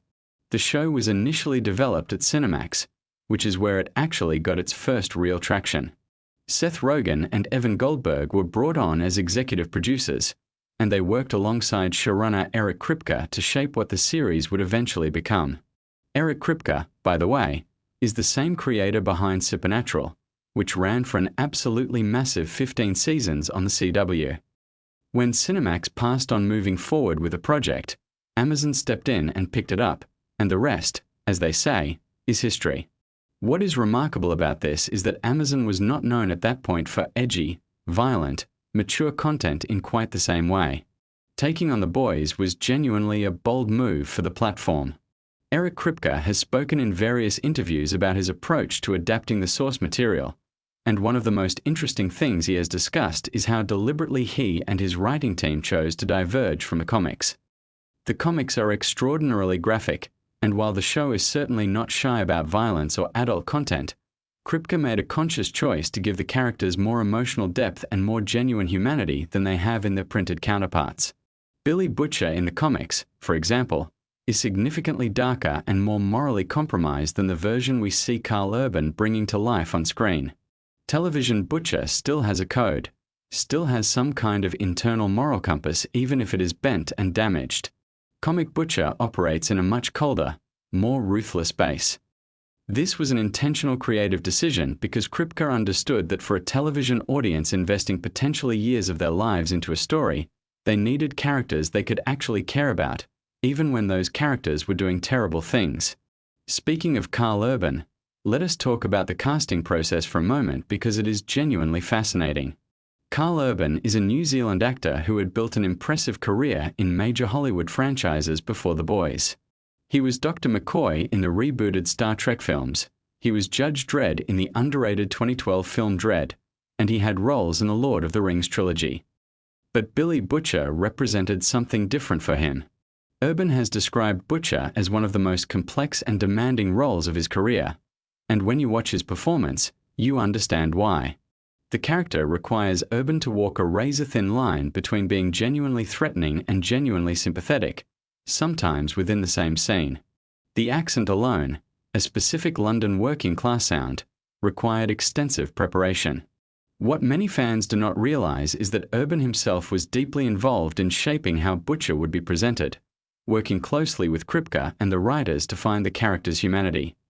Anthony Starr, the actor who plays Homelander, might be giving one of the greatest villain performances in the history of television, and that is not an exaggeration.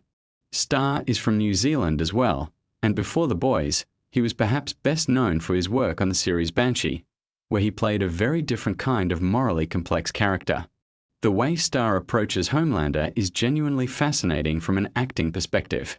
He has talked about playing Homelander as someone who is fundamentally broken, a person who was raised without love in a clinical, experimental environment and who never developed the emotional tools that normal human beings take for granted. Homelander's terrifying nature comes not from some innate evil but from a profound emotional emptiness. Starr plays him simultaneously as a petulant child and as the most dangerous being on the planet, and the combination creates something that is deeply unsettling to watch. The smile Homelander uses, that particular frozen, slightly too wide expression, was something Starr developed deliberately as a mask the character wears. Here is a fact that surprises a lot of people. The set design and visual effects team on The Boys operate on a scale that rivals major Hollywood films.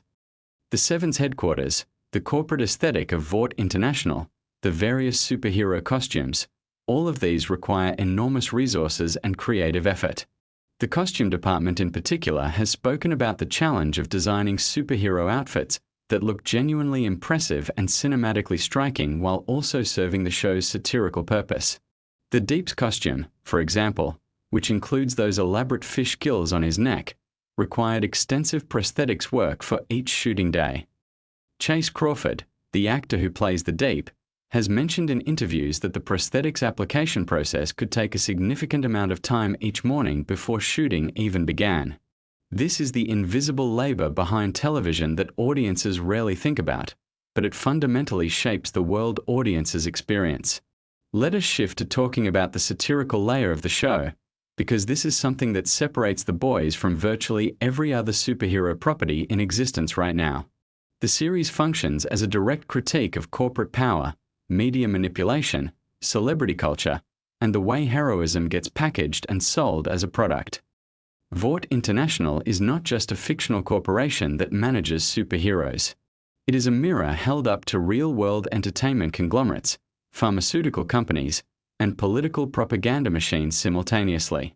The show has never been subtle about this intention, and Eric Kripke has confirmed in various public statements that the satire is absolutely deliberate and pointed. What is striking is how the show has managed to be politically critical in ways that resonate with viewers across different parts of the political spectrum. Different people watch The Boys and see different real-world targets in Vaught's behavior, and that ambiguity is actually a sophisticated piece of writing rather than an accident. The character of Starlight, played by Erin Moriarty, went through significant development between the source material and the television series. In the comics, Annie January is present, but her arc and her relationship with the other characters unfolds quite differently. The television version of Starlight is more fully realized, given more agency, and serves as the moral center of the story in a way that grounds the show's more extreme elements. Moriarty has spoken about the physical and emotional demands of playing a character who is essentially trapped between two worlds, someone who genuinely wants to be good in an environment that punishes and exploits genuine goodness. The show uses Starlight's experience to comment on what happens to idealism when it collides with institutional corruption, which is one of the most quietly devastating threads running through the entire series. Now let us get into some production details that even dedicated fans tend to not know about. The Boys films primarily in Toronto, Canada, which stands in for a fictionalized version of New York City. Canadian tax incentives make Toronto an attractive production location for many American streaming and network productions, but the crew has to work creatively to make a Canadian city read convincingly as the American metropolis. Set decorators, location scouts, and digital effects artists all collaborate to transform Toronto streets, buildings, and public spaces into the show's version of New York.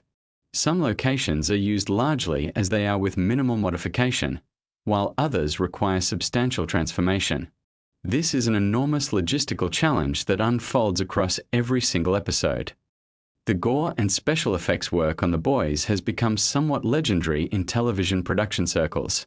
The show is famous for pushing boundaries in terms of what it depicts visually, and achieving those effects requires a combination of practical effects work and digital enhancement. The practical effects team builds props, creates prosthetics, and uses various physical techniques to produce visceral moments that then get refined or augmented in post-production. There is a creative philosophy behind this approach, which is that practical effects, things that physically exist on set, tend to look more convincing and more genuinely shocking than purely digital creations. The two approaches work together to produce moments that genuinely make audiences gasp, which is very much the intended effect.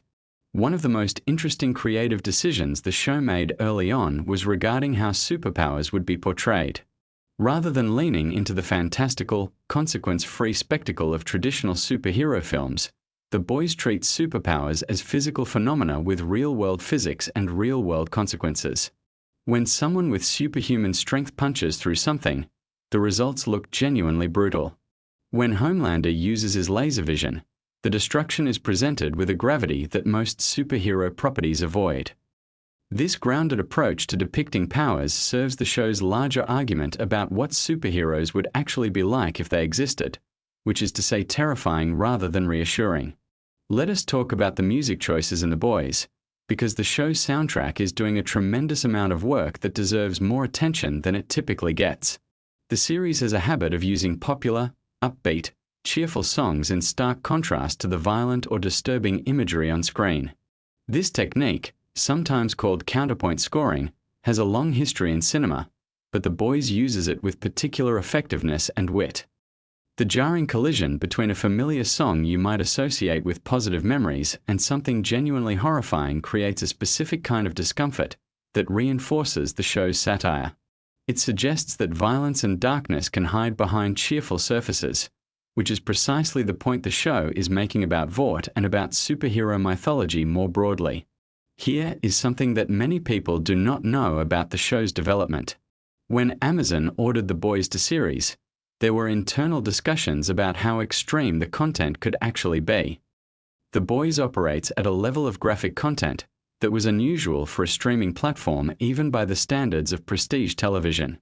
The fact that Amazon allowed the show to fully commit to its vision, rather than softening the edges to make it more broadly palatable, was a significant factor in why the show resonated so powerfully with audiences.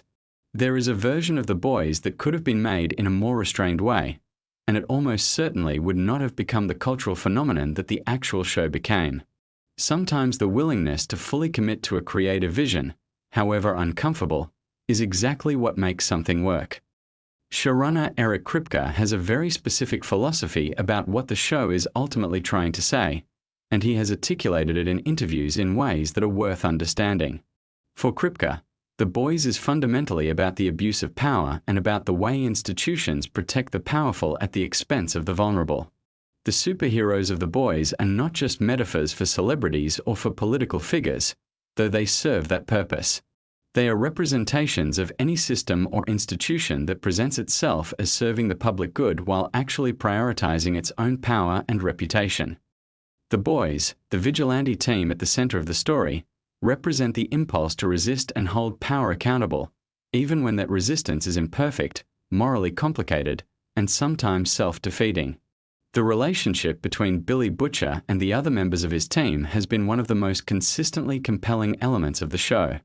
Mother's Milk, played by Laz Alonso, provides a counterbalance to Butcher's more extreme impulses and serves as the group's conscience in practical terms.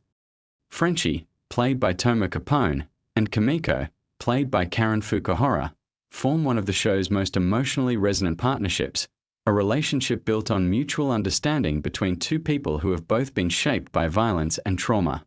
The casting of these characters was meticulous, and the chemistry between the actors is something that cannot be manufactured through writing alone.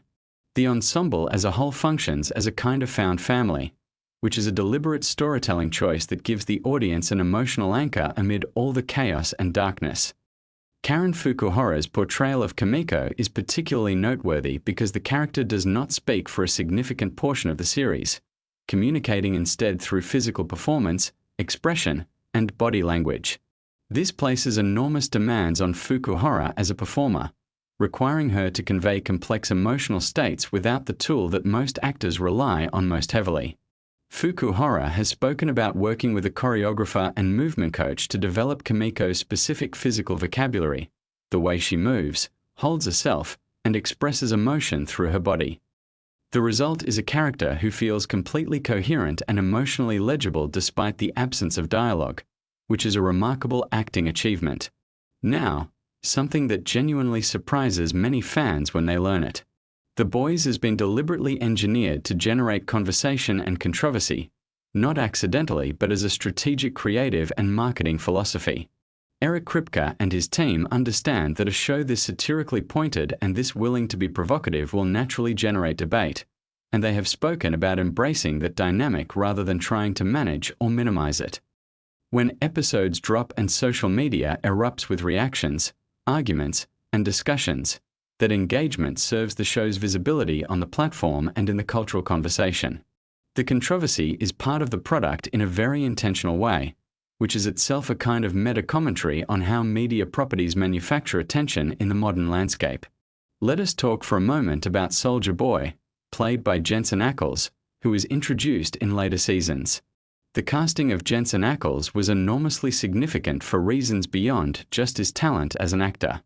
Ackles spent 15 seasons playing Dean Winchester on Supernatural, the show that Eric Kripke created before The Boys.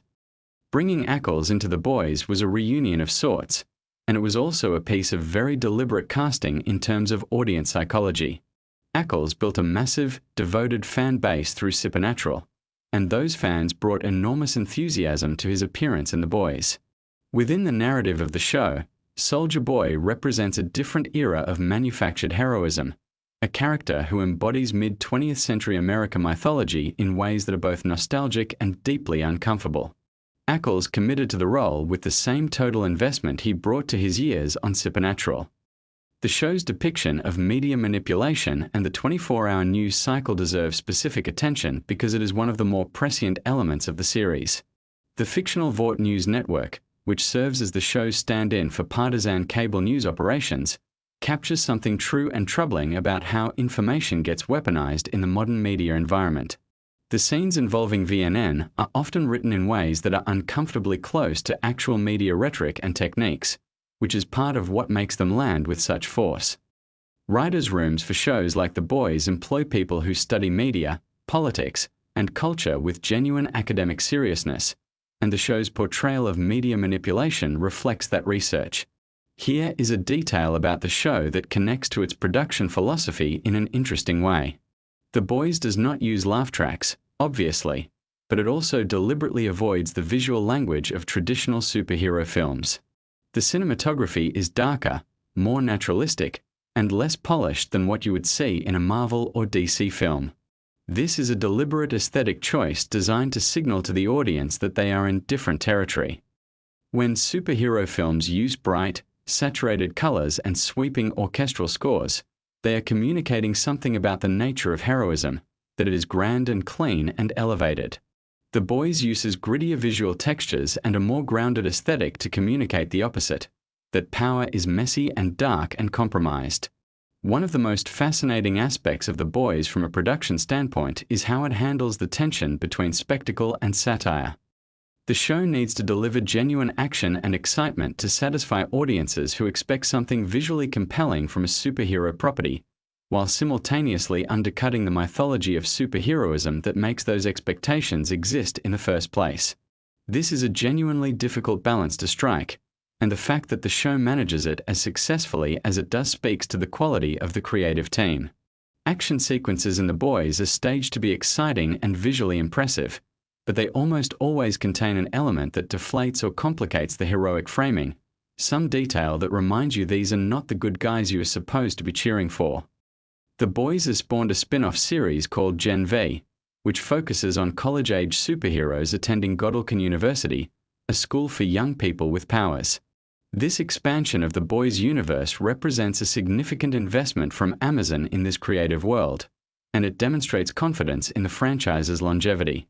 Gen V operates with a slightly different tone and targets some of the same satirical targets as the parent series, but with fresh perspectives and new characters. The existence of Gen V also raises interesting questions about how the Boys universe might continue to expand, whether through additional spin-offs, films, or other formats. Something worth discussing is the global resonance the show has found. The Boys has attracted enormous international audiences, not just in the United States, and there are interesting reasons for why the show's themes translate so effectively across different cultural contexts. Corporate power, media manipulation, and the exploitation of vulnerable people by powerful institutions are not uniquely American problems. These are universal experiences, and The Boys speaks to them in ways that resonate regardless of where you happen to be watching from. The show has topped streaming charts in multiple countries, which reflects this universality. The writing room for The Boys has always included writers from diverse backgrounds, and Eric Kripke has spoken about the intentionality behind building a writer's room that brings multiple perspectives to the table. This diversity of experience and viewpoint is reflected in the show's ability to critique power from multiple angles simultaneously. A less diverse creative team might produce a show that critiques power from a single ideological direction, but The Boys manages to raise questions and challenges that resonate with people who hold very different political and social viewpoints. That is a genuinely sophisticated piece of collective writing. Let us talk about fan response for a moment, because the audience for The Boys is one of the most engaged and analytically sophisticated fan communities on the internet. Theory crafting, close reading of episodes for hidden details and foreshadowing, intense discussion of character motivations and thematic implications. All of these activities happen on platforms like Reddit, YouTube, and Twitter at extraordinary scale. The show rewards this kind of engagement because it is layered with intentional details that only become visible on repeat viewings or on close analysis. Easter eggs, references to the comics, symbolic visual choices, thematic callbacks across episodes and seasons, All of these elements give engaged fans something to dig into and discuss, which drives ongoing conversation and keeps the show present in the cultural conversation between seasons. The relationship between the boys and the superhero genre more broadly is worth thinking about carefully. Marvel and DC, the dominant superhero brands, have spent decades building audiences that deeply love and are emotionally invested in superhero mythology. The Boys is both parasitic on that mythology and critical of it simultaneously. It can only work as a satire if the audience has enough familiarity with and affection for superhero conventions to feel the impact when those conventions are violated or inverted. In a world without the Marvel Cinematic Universe, The Boys would land differently and possibly less effectively. The show's power is inseparable from the cultural context it emerged from. Now for something that might actually change how you watch the show going forward. The visual design of Vought International as a corporation draws from a very specific real-world reference pool. The aesthetics of Vaught's branding, marketing materials, and corporate culture are modeled on actual major entertainment corporations, pharmaceutical companies, and consumer brands. Production designers have talked about researching corporate branding strategies, internal corporate culture materials, and marketing psychology to ensure that Vought feels authentically, recognizably corporate in ways that go beyond surface-level imitation. The sterile, cheerful, relentlessly positive aesthetic of Vought is based on real research into how major corporations present themselves publicly while concealing quite different internal realities. This attention to detail is part of why the satire lands so effectively. Homelander's relationship with dairy products and specifically with milk is one of the show's most discussed symbolic choices. It is not accidental. The imagery connects to ideas about nourishment, about what Homelander was denied in his childhood, about the way he seeks comfort and validation from external sources because he never received genuine love. The show uses these recurring visual motifs deliberately as a form of visual storytelling that operates parallel to the dialogue and explicit narrative. When you notice these patterns and understand their implications, the show becomes substantially richer as an experience. There is something worth saying about the show's ending, or at least where it has been going, in terms of what Eric Kripke has said publicly about his vision for the series. Kripke has indicated that he always had a specific conclusion in mind for The Boys, a sense of what the show is ultimately building toward. This is not the kind of series that is being indefinitely extended without a plan. There is a destination, and the decisions made in each season reflect awareness of where the story needs to arrive. Showrunners who have a clear vision of their ending tend to make better decisions throughout the run of a series because every choice is oriented towards something specific rather than simply prolonging what already exists.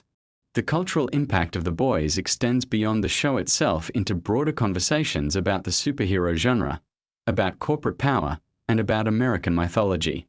Critics and academics have written about the show in ways that treat it as a genuinely significant cultural document, not just as entertainment.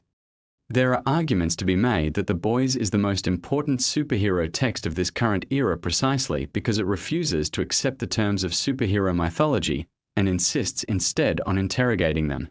In a media landscape saturated with superhero content, a show that questions the very foundations of that genre and finds something troubling beneath the surface is doing genuinely valuable cultural work. One last thing that deserves attention before we wrap this up. The Boys has maintained creative consistency across multiple seasons in a way that is actually quite rare for a long-running television series. Many shows lose their edge, soften their critique, or drift away from their original vision as they become more successful and therefore have more to lose.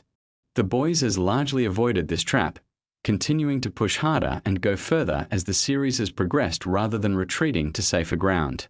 This is a reflection of the creative team's commitment to the show's original purpose and also of Amazon's continued willingness to support that vision.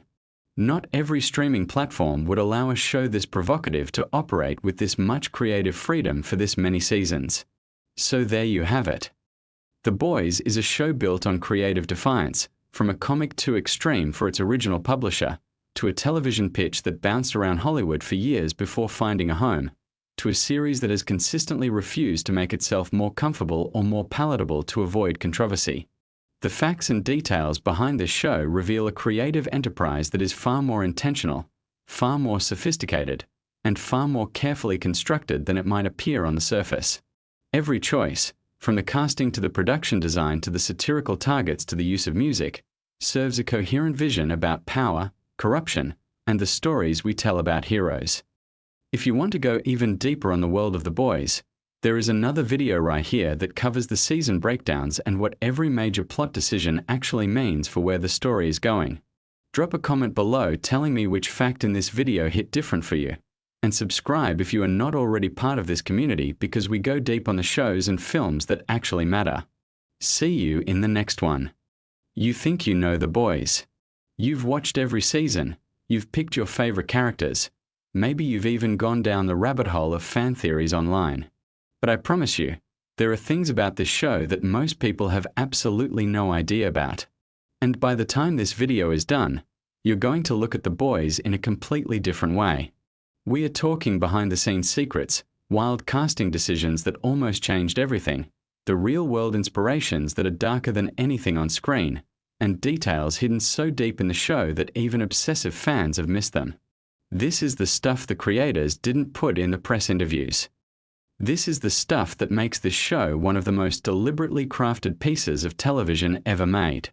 So if you think you're already a fan, buckle up, because we're about to go somewhere most Boys fans have never been. Let's start with something that will fundamentally change how you watch the very first episode. The Boys was not supposed to be on Amazon. The show was originally developed elsewhere, and it bounced around for years before landing at Amazon Prime Video. Now think about what that means. The show that became one of the most transgressive, boundary-pushing series in television history almost didn't get made the way we know it. Different network, different rules, different version of The Boys. The fact that it ended up on a streaming platform with fewer content restrictions is a massive part of why the show could go as far as it did. Every moment that made your jaw drop, every scene you thought they couldn't possibly include, all of that exists because of a development journey that nearly went in a completely different direction.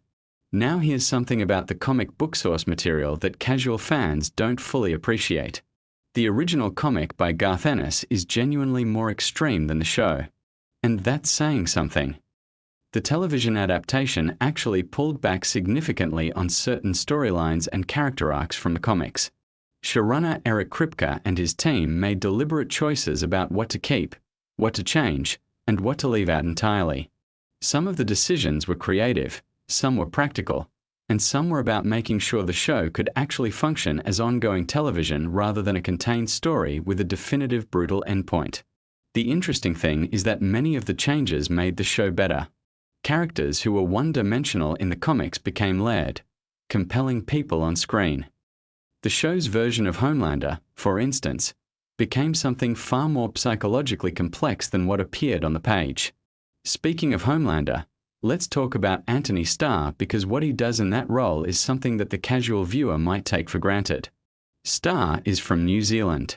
He's playing an American character who is essentially a warped version of the American dream itself.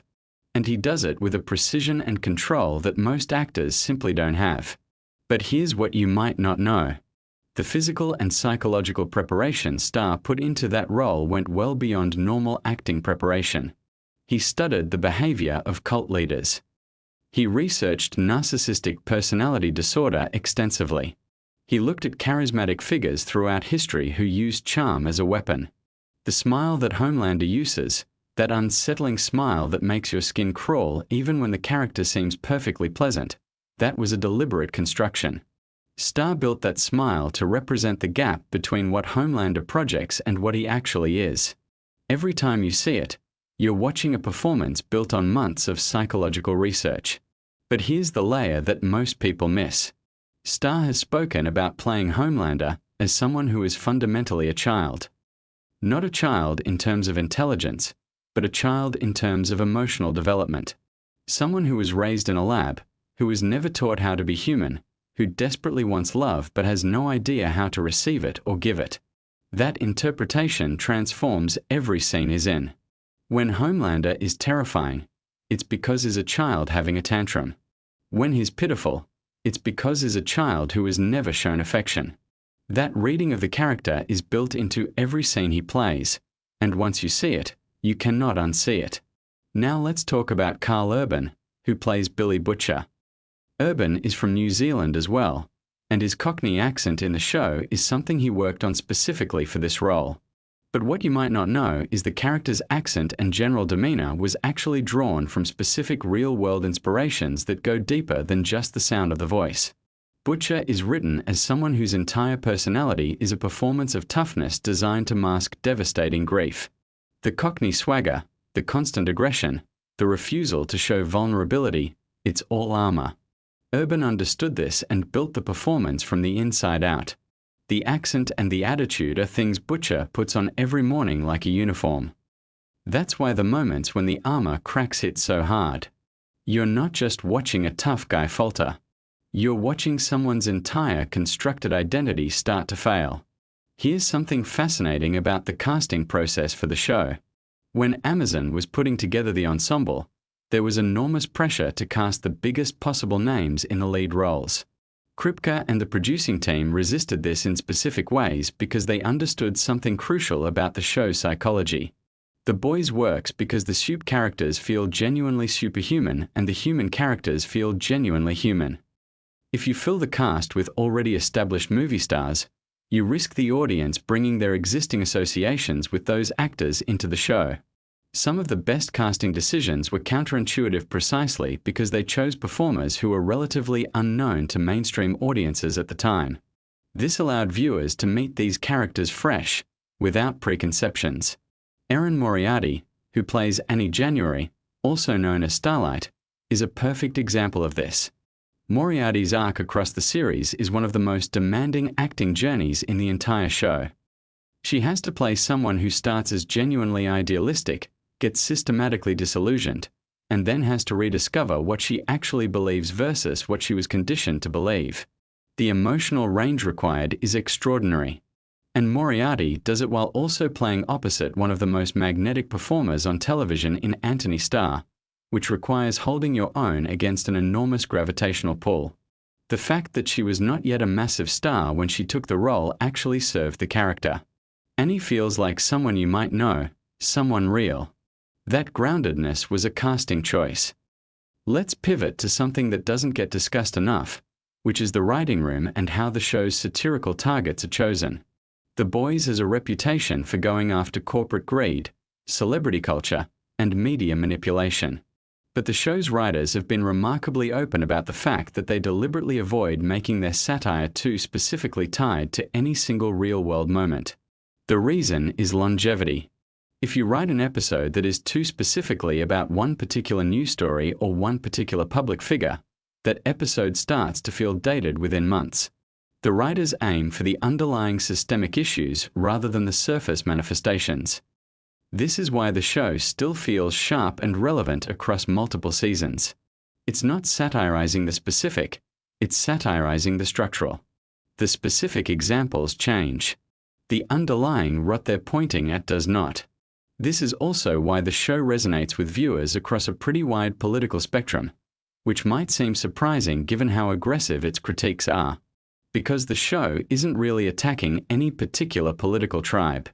It's attacking the machinery of power itself, the way institutions corrupt individuals, the way celebrity becomes a tool of control, the way heroism gets manufactured and sold. These are concerns that land differently depending on your political starting point, but they land for almost everyone.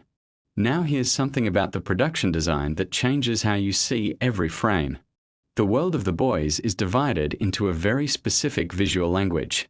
The world of Vought and the Soups is saturated, bright, almost aggressively colorful.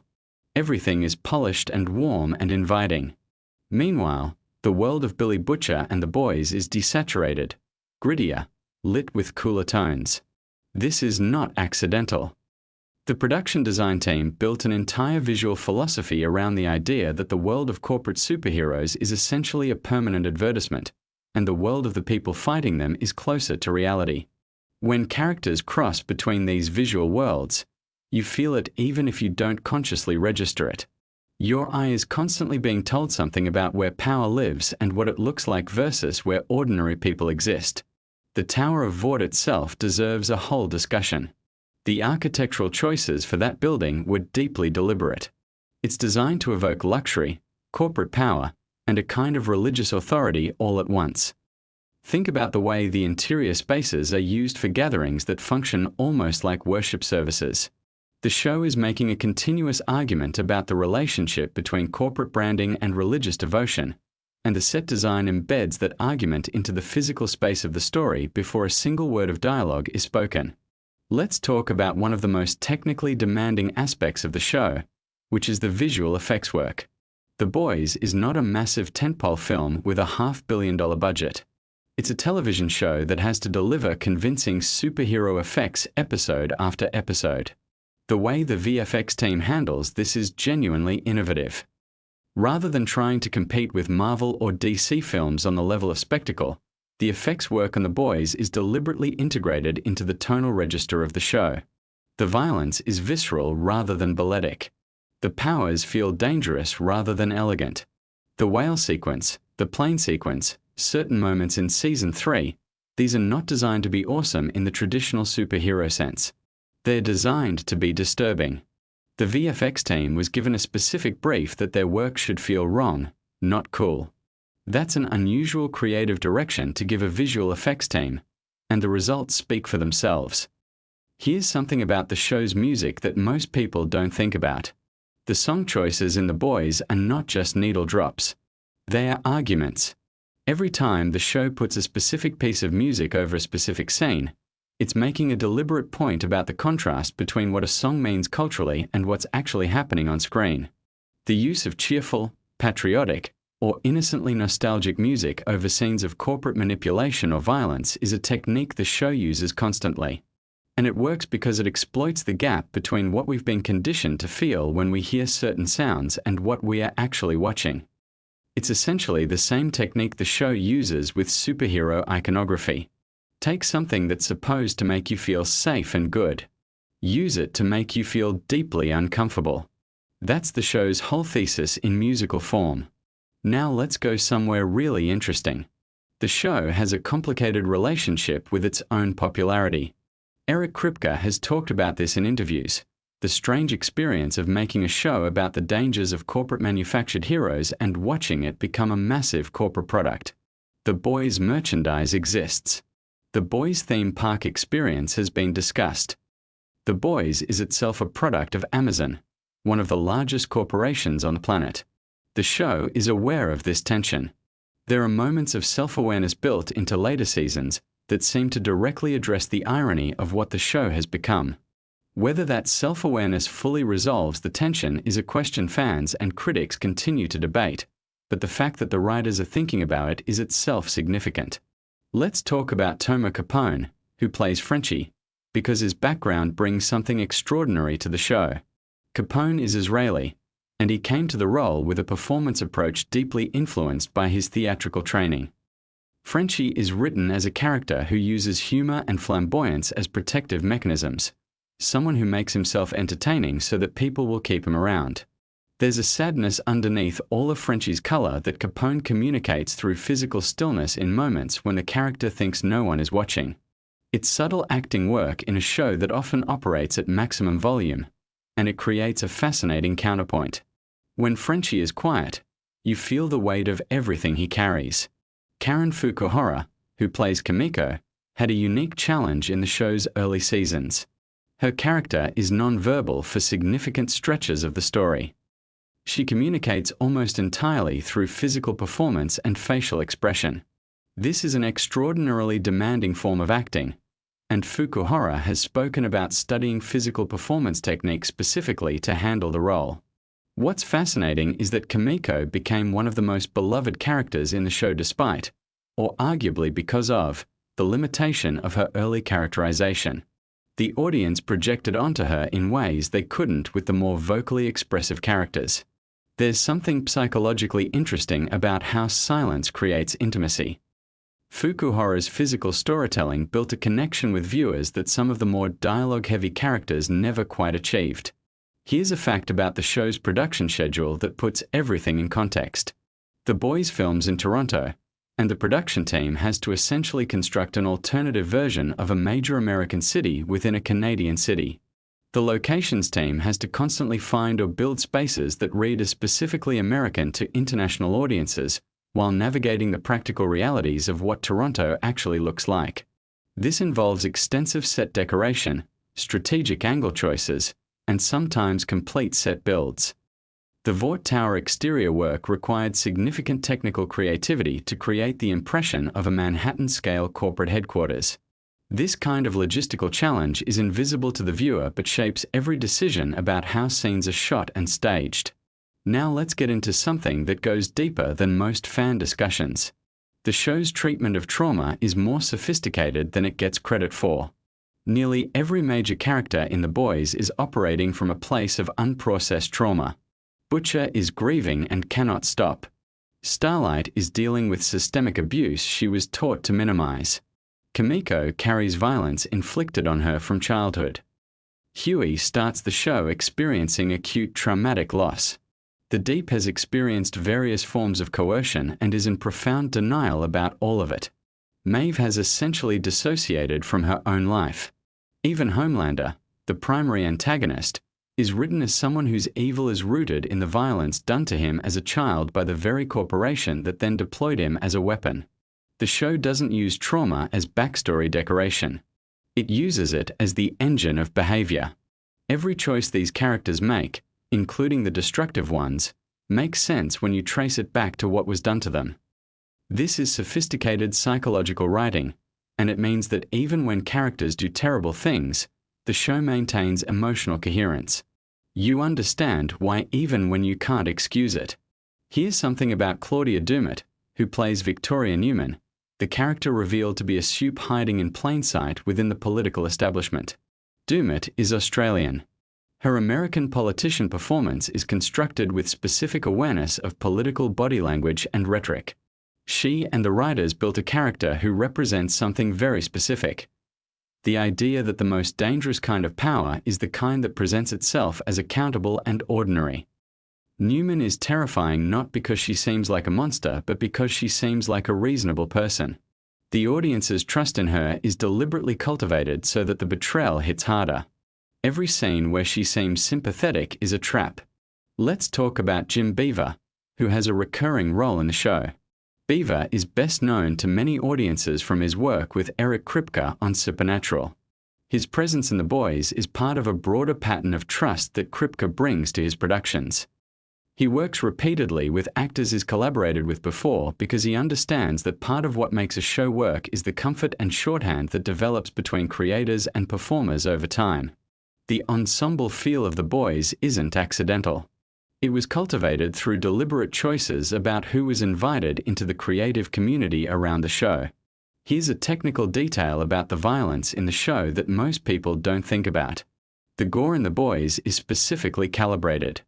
The show's makeup and practical effects teams work in tandem with the VFX team to create violence that feels consequential rather than spectacular. There's a philosophy at work here. Superhero violence in mainstream media is typically presented as consequence-free. People get thrown through buildings and walk away. The Boys is fundamentally an argument against that convention.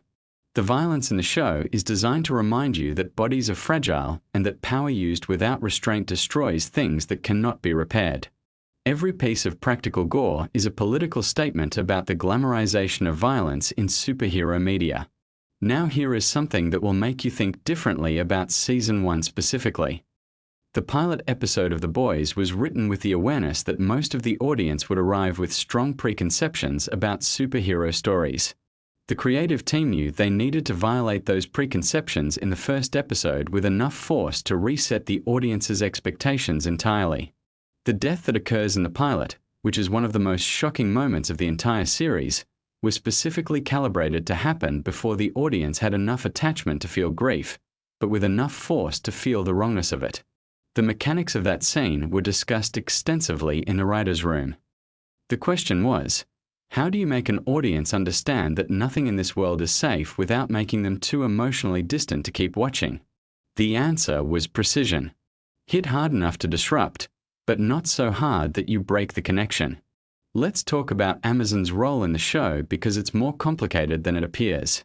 Amazon is the distributor and a major financier of The Boys, and the show regularly satirizes corporations that use entertainment and heroism as marketing tools. Amazon is itself a massive corporation with significant controversies around labor practices and market power. The show has made jokes and references about this tension within its own narrative. Kripke has been publicly thoughtful about the relationship, acknowledging the irony while arguing that making the show from inside the machine is part of what gives it access to the audience it needs to actually matter. Whether you find that convincing or not is a legitimate question. But the fact that the show exists in this specific tension is something that shapes every creative decision about how far the satire is allowed to go. Something that rarely gets discussed is the role of intimacy coordinators on the show. The Boys contain significant sexual content, and the production has been open about using intimacy coordinators to manage those scenes in ways that protect performers and ensure that the content serves the story rather than existing gratuitously. This is a relatively recent development in the industry, and one that represents a significant shift in how productions handle vulnerable content. The presence of this kind of professional infrastructure on set affects the quality and authenticity of what ends up on screen. Performers who feel safe are able to do their best work. Here's something about the show's international reception that's worth knowing. The Boys has a genuinely global audience, and it resonates differently in different cultural contexts. In countries with strong traditions of political satire, the show is often read as conventional in its targets, the powerful and corrupt, even when the methods are unconventional. In countries where superhero mythology has a strong cultural hold, the show is often read as more radical. In some markets, the show's critique of American corporate power and American patriotism lands as specifically anti-American in ways the creators probably didn't entirely intend. The show means different things to different audiences, and that semantic flexibility is actually part of its strength. It's a target-rich environment for interpretation. Let's get into something about the show's future and what the production team has indicated about how they plan to end things. Kripke has been clear that The Boys has a specific ending in mind. This is rarer than you'd think in television, where shows often continue beyond their natural endpoint because the economics of a successful series push toward extension. The willingness to plan and commit to an ending reflects a creative confidence that not every showrunner has, and it suggests that the final season, whenever it arrives, will be built to satisfy rather than to leave doors open for more product. Given that the show's entire philosophy is about the damage done when powerful things refuse to end, there would be a certain poetic justice in the show itself being willing to stop. Now let's talk about Gen V, the spin-off series, because it reveals something interesting about how the Boys universe is being expanded. Gen V is set at Godolphin University, a college for young soups, and it operates with a slightly different tonal register than the parent show. It's younger, more focused on identity and institutional corruption at the formative level, the damage done to people before they fully become who they're going to be. The existence of Gen V as a spin-off raises interesting questions about world building. Every expansion of a universe that works through specificity runs the risk of diluting what made the original specific. The creative challenge for Gen V was to find its own reasons for existing rather than simply being more boys. Whether it succeeded is something fans continue to debate, but the attempt itself shows an awareness of the risks of expansion. Something interesting about the casting of younger characters across both shows is the deliberate casting of performers who carry a specific kind of contemporary energy. There's an awareness in the casting choices that The Boys is a show that has to feel current, not nostalgic. The soups are a metaphor for things that are happening right now, and the people embodying those metaphors need to feel like people who exist in the present moment. Here's a detail about Homelander's costume that rewards close attention. The suit is red, white, and blue in the obvious way, but the specific design choices embed additional layers of meaning. The eagle iconography on the suit is positioned and styled in ways that evoke military insignia as much as superhero iconography. The suit is supposed to read as flag, uniform, and costume simultaneously. It's designed to trigger multiple simultaneous associations: patriotism, military authority, and performative spectacle. Every time Homelander is on screen in the suit, He's a walking argument about how those three things have become intertwined in American culture, and how the intertwining serves power rather than people. Here's something that gets at the heart of what makes The Boys work as more than just transgressive entertainment. The show takes seriously the question of what it would actually mean to have people with that kind of power in the world. Not in a wish fulfillment way, but in a what would really happen way. And the answer the show keeps returning to is that the problem is not the powers. The problem is the systems that would form around the powers. Vought is not villainous because it employed super-powered people. It's villainous because it did to superpowered people exactly what powerful institutions do to anyone they can control. It manufactured them, monetized them, and deployed them as tools of profit. The supes are not the problem. They are the product. And the real horror of the show is that the structure creating them is recognizable because it's the structure we already live in, just wearing a cape. This is the show's central psychological hook and the reason it stays with you long after you finish an episode. The Boys is not really about superheroes. It's about power and what power does to people and to the systems that accumulate it. The supes are a thought experiment. What if the people who run things could do whatever they wanted with absolute impunity? The show's answer is not a fantasy answer. It's a realistic answer. And it's uncomfortable specifically because you recognize it. The show also takes seriously the psychology of people who oppose power. Butcher and the Boys are not heroes in any conventional sense. They do terrible things. They are motivated by grief, anger, and revenge as much as by any genuine moral principle. The show refuses to give the audience a clean protagonist to root for because clean protagonists would undermine the argument. If the good guys were genuinely good, then the message would be that individual virtue can overcome systemic corruption. The Boys doesn't believe that. It believes that the system corrupts everyone it touches, including the people fighting it. And that's a much darker and more honest argument. Here's something about the show's longevity and cultural staying power.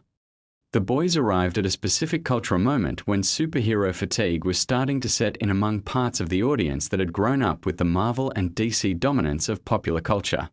It offered something that the mainstream superhero product couldn't: consequences, complexity, and a refusal to make you feel good about power.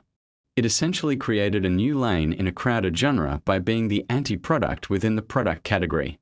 And the audience that was hungry for exactly that found it and made the show a phenomenon. Every fact we've covered today, from Anthony Starr's psychological research to the deliberate visual grammar of the production design to the specific calibration of the pilot's first act violence, points toward the same thing. The Boys is one of the most deliberately constructed shows on television. Nothing in it is accidental. Everything is an argument. Everything is a choice. The gap between what it looks like and what it actually is, which is the gap between glossy superhero entertainment and deeply uncomfortable social critique, is itself the whole point. And here's the final thing, the payoff for staying through all of this. The reason these facts matter is not trivia. It's not about knowing more than other fans. It's about watching the show with your eyes fully open to what it's doing. Because when you understand the intent behind the construction, every scene gets richer. Every performance gains additional dimension. Every visual choice starts to speak. The Boys is a show that rewards the kind of attention most people never give television because most television doesn't deserve that attention. This one does. So watch it again. Watch it knowing what you know now. Watch Star's smile and think about the child who was never shown love. Watch Butcher's armor and wait for the moments it cracks. Watch the saturated, warm light of Vought Tower and recognize it for what the show is telling you it is. Watch the music choices and hear the argument underneath the melody. You're not just watching a show about superheroes doing terrible things. You're watching one of the most sophisticated critiques of power and mythology that popular television has ever produced. And now you know how to see it. Picture this. You're lying in bed, lights off, maybe a little too tired to watch anything but not quite tired enough to actually fall asleep. Your brain is still buzzing. You need something interesting. Something that pulls you in without demanding too much from you. Something that rewards you for just listening. Well, tonight you are in exactly the right place. because we are diving deep into one of the most brilliantly written, shockingly creative, and genuinely underrated seasons of television ever made. Season 2 of The Boys. And whether you watched it when it first dropped or you've seen it a dozen times, I promise you there are things about this season that will genuinely surprise you. Details you probably missed. Behind-the-scenes stories that make the whole thing even more impressive. And facts that reveal just how much thought went into every single frame. So get comfortable. Settle in. And let's talk about The Boys Season 2 in a way you've never heard before. Let's start with the thing that makes Season 2 so remarkable compared to its predecessor. When Season 1 dropped, nobody really knew what to expect. The Boys arrived as this loud, irreverent, politically charged antidote to superhero fatigue, and audiences were genuinely shocked by how far it was willing to go. But here's the thing about shock value. It only works once. The second time around, you can't just do the same tricks. You have to evolve. And the creative team behind The Boys understood that completely. Season 2 wasn't just more of the same.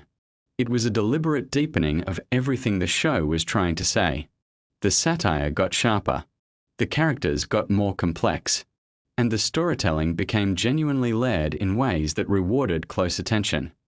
One of the most fascinating aspects of Season 2 is how it handled the introduction of Stormfront. And let me tell you, the casting of Aya Cash in that role was one of the most inspired decisions the show ever made. Before The Boys, Aya Cash was perhaps best known for her comedic work, and that background turned out to be absolutely crucial to how the character worked. Stormfront is terrifying precisely because she's charming. She's funny. She's relatable.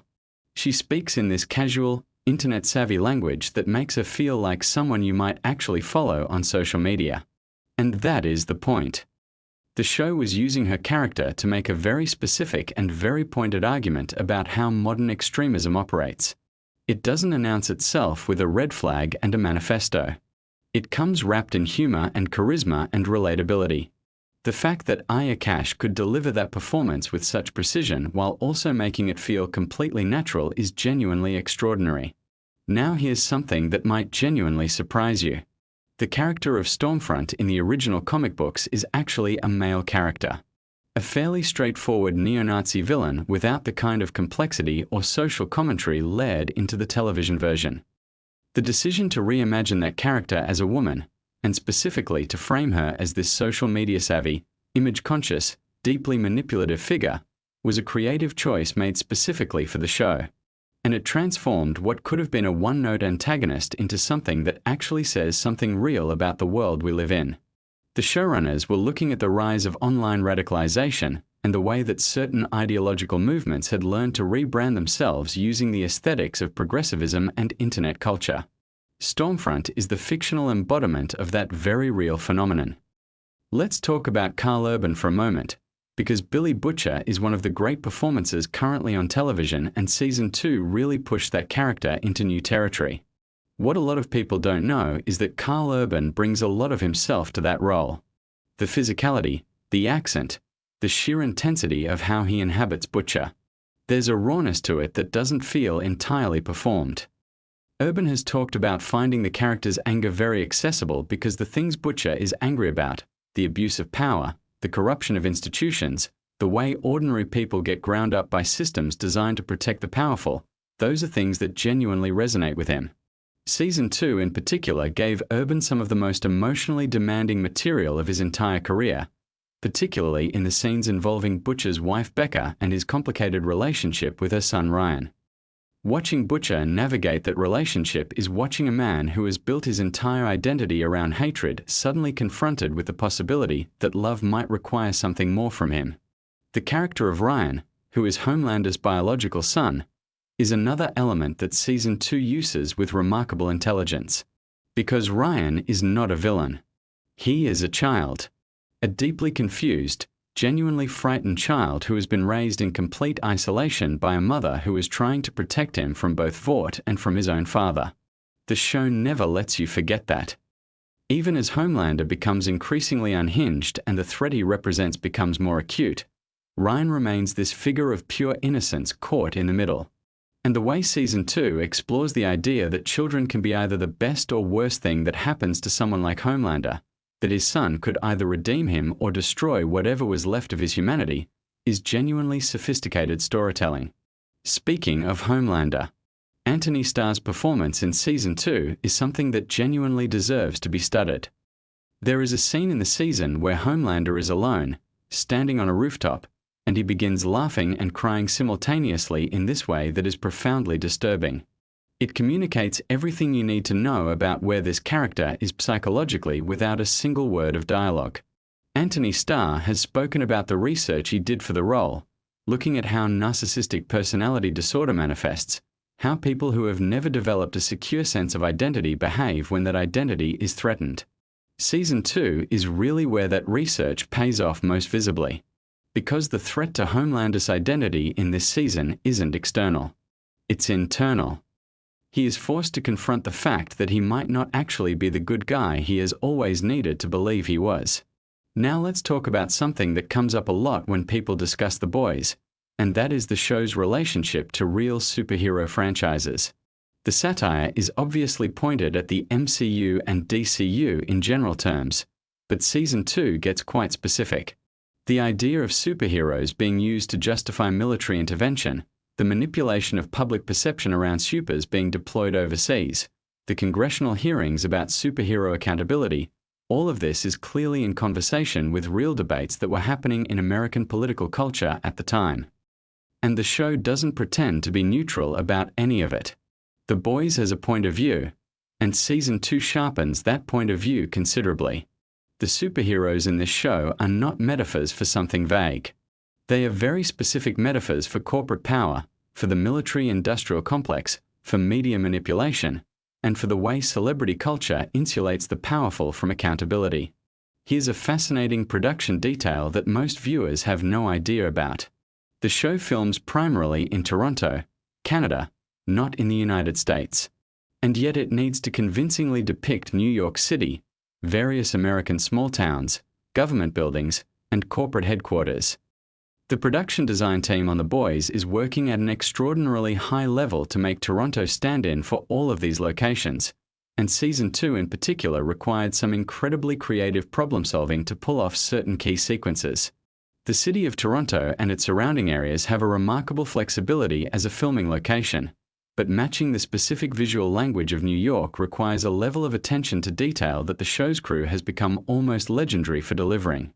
Let's shift to talking about Deep, because the arc that Chase Crawford is given in Season 2 is one of the most underrated storytelling choices the entire show has made.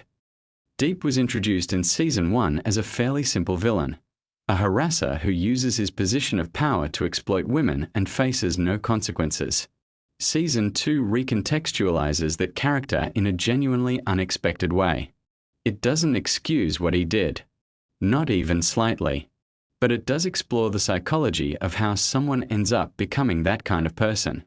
The Church of the Collective subplot, which is clearly modeled on Scientology, is used to examine how predatory organizations exploit people who are already damaged, who are already desperate for belonging and validation. Deep is pathetic in Season 2, and that is precisely the point. The show is asking you to understand him without asking you to forgive him. The Gills scene. If you know, you know. And if you don't know, you're in for quite a surprise. There is a scene in Season 2 involving Deep's Gills that is among the most audacious, genuinely strange pieces of television I've ever encountered. It manages to be simultaneously absurd and emotionally sincere, which is a combination almost no other show has ever successfully achieved. What's remarkable about that scene is that it actually advances the character. It's not shock for shock's sake. The scene is about Deep confronting his own body, his own identity, his own sense of self-worth, through this deeply weird lens.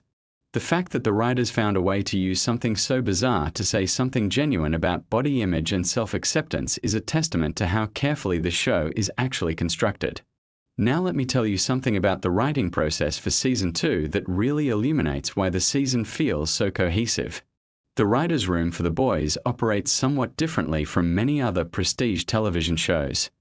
Showrunner Eric Kripke, who also created Supernatural, has talked about the importance of having writers in the room who come from very different political and cultural backgrounds. The show doesn't want an echo chamber. It wants genuine debate about what the satire should be targeting, how far to push things, what actually constitutes meaningful commentary versus mere provocation. Season 2 in particular benefited from this approach because it was dealing with subject matter, the rise of white nationalist movements, online radicalization, media complicity and extremism, that required a nuanced and thoughtful approach to avoid either trivializing the issue or becoming preachy about it. Eric Kripke has been remarkably candid in interviews about the fact that the show often writes itself into positions that make him personally uncomfortable. Not because the content is gratuitous, but because the satire forces him to examine things he would rather not examine. The character of Homelander, for example, has become in some corners of the internet a figure of admiration rather than horror. Fans who identify with his worldview, who see his contempt for ordinary people and his rage at those who would constrain him as something aspirational. Kripke has said that this is simultaneously the most disturbing and the most validating response to the show, because it confirms that what they're depicting is real and present in the culture, not something they've invented. Let's talk about the finale of Season 2, because it contains one of the most memorable moments in the show's entire run. The scene where a character's head explodes. I'll try to keep this relatively spoiler light for anyone who might somehow be hearing this before watching. But that moment is not just a shock gag. It is the culmination of an entire season's worth of thematic work about the limits of corruption, about what happens when systems designed to manage dangerous people fail, and about the way violence has a way of turning back on those who use it as a tool. The visual effects team on that sequence spent an enormous amount of time getting the practicalities right, but more importantly, the writers spent enormous care setting up the emotional and narrative logic that makes the moment land as more than just gross spectacle. Here is something that I find genuinely fascinating about Season 2 from a structural perspective. It is a season about exposure. Almost every major character arc in the season involves some version of a secret being threatened. Vaught's secrets about Compound v. Homelander's secret about Becca and Ryan. Stormfront's secret history. The boys own secrets from each other.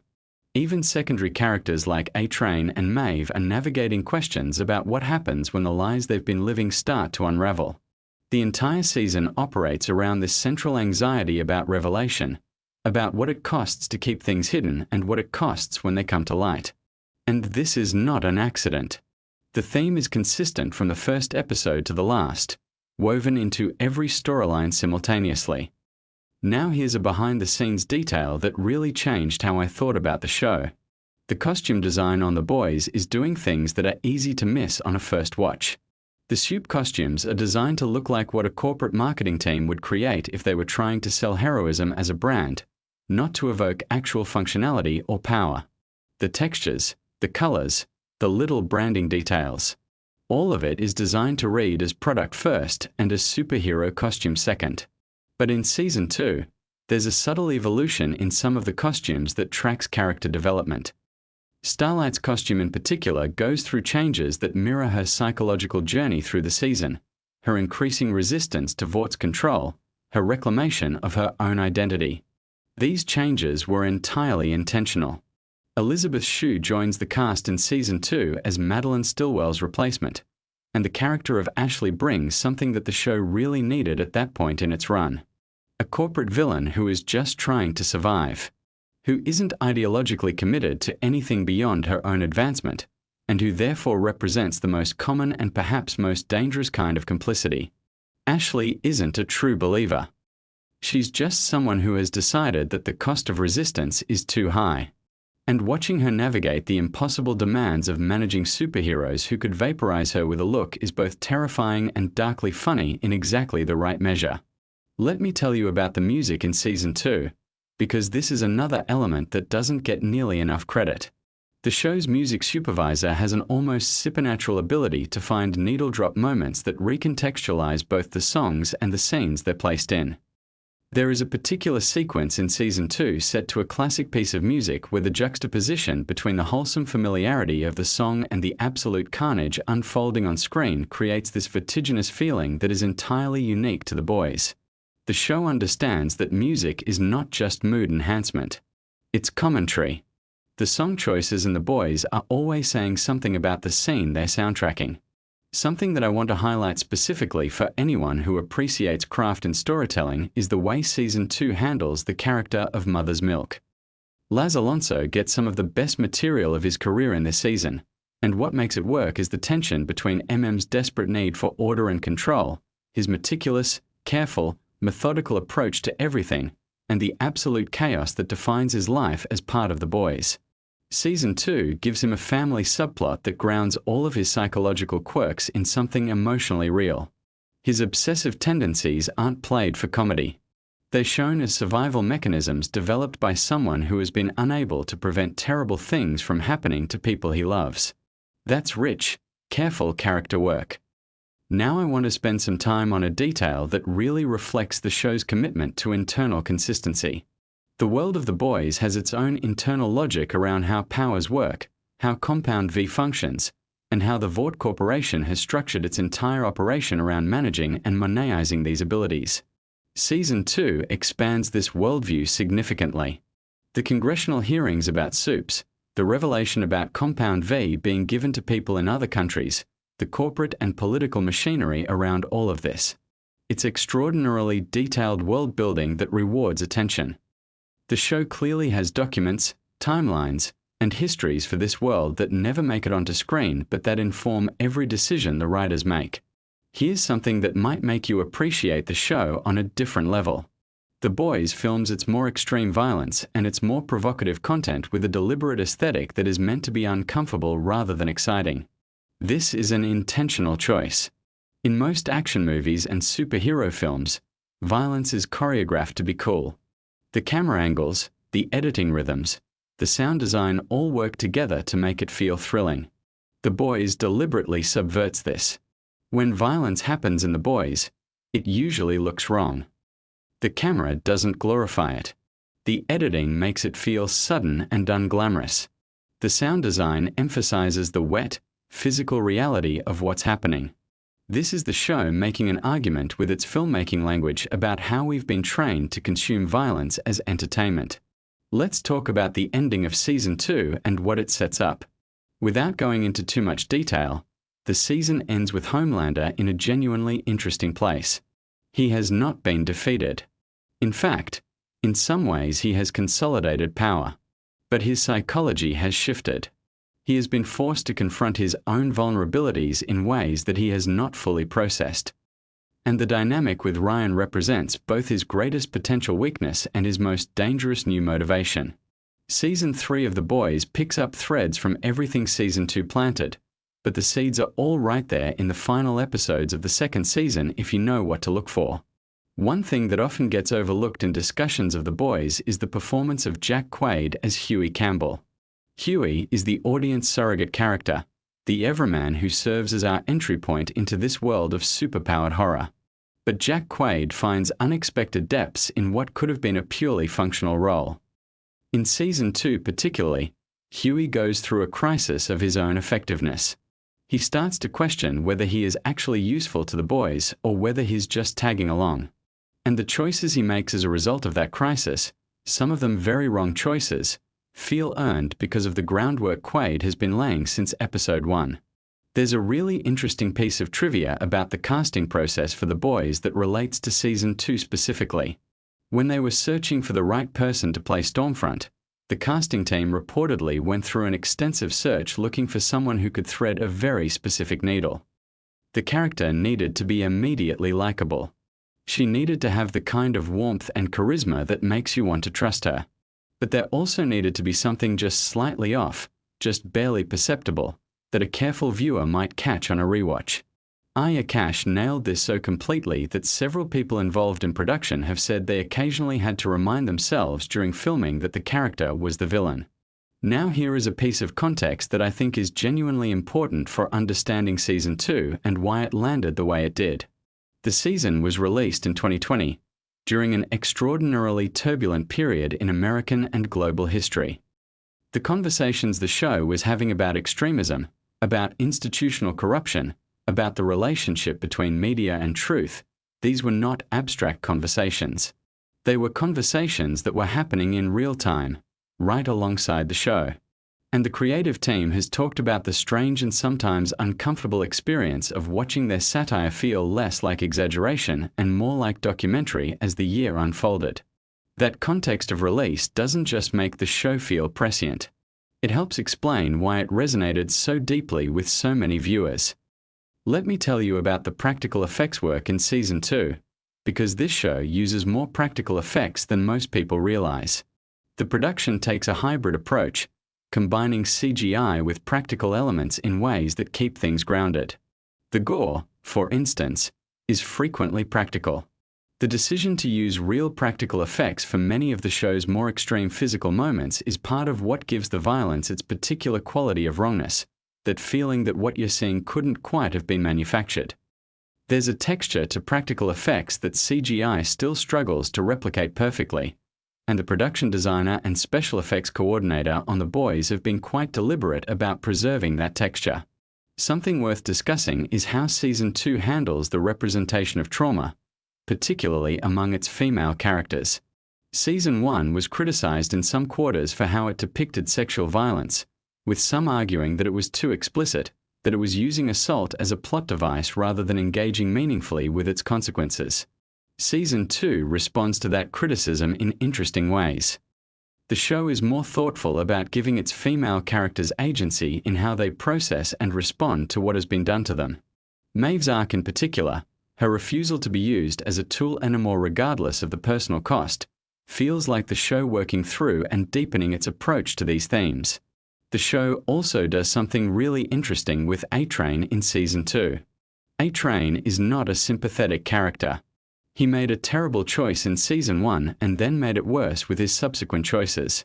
But Season 2 gives him a storyline that forces you to hold two things at once simultaneously: his villainy and his victimhood.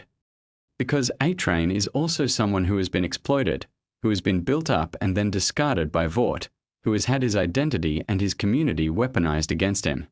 The show doesn't use this to forgive him, but it does use it to make the world feel more textured and real, because in the real world, people are frequently both. Here's a final behind-the-scenes detail that I love. The script for the season finale was rewritten multiple times right up until filming began, and even after filming began, certain elements were adjusted based on what the cast was bringing to the material. The performers on this show, particularly Anthony Starr and Carl Urban, are doing things with their characters that consistently surprise the writers and push them to find new angles. Television at its best is a collaborative art form, and The Boys Season 2 is a really beautiful example of what happens when you put genuinely talented people in a room together and give them the freedom and the trust to follow the work wherever it leads. What makes The Boys Season 2 ultimately so enduring as a piece of television is that it takes its audience seriously. It doesn't talk down to you. It doesn't pretend the world is simpler than it is. It looks directly at some of the most complicated and uncomfortable aspects of contemporary culture: the way we manufacture heroes, the way we consume outrage, the way power insulates itself from consequence, and it finds a way to make all of that viscerally entertaining without blunting the critique. That combination is extraordinarily rare. Shows that are genuinely funny, genuinely scary, genuinely provocative, and genuinely thoughtful at the same time don't come along very often. And the fact that Season 2 managed to raise the bar set by an already excellent first season is the thing that really cements its legacy. It would have been so easy to simply do more of the same. More blood, more shock, more outrage. But instead, the show chose to do something harder and more interesting. It chose to grow, to complicate, to ask harder questions and resist easier answers. Season 2 is where The Boys became not just a great genre show, but an actually important piece of popular culture. Something that was genuinely in conversation with its moment in a way that very few things achieve. So the next time you're drifting off and you want something interesting to think about, something that rewards the way your brain works when it's just slightly untethered from the demands of full consciousness, think about Stormfront and what she says about how modern extremism sells itself. Think about Homelander crying and laughing on that rooftop and what that tells you about the psychology of people who never learn to be accountable. Think about Butcher standing in the ruins of everything he thought he knew, looking at a little boy he didn't ask for, and choosing to be better than he has any natural inclination to be. The Boys Season 2 is not just great television. It's a mirror. And the thing about mirrors is they show you things you can't see any other way. Sleep well.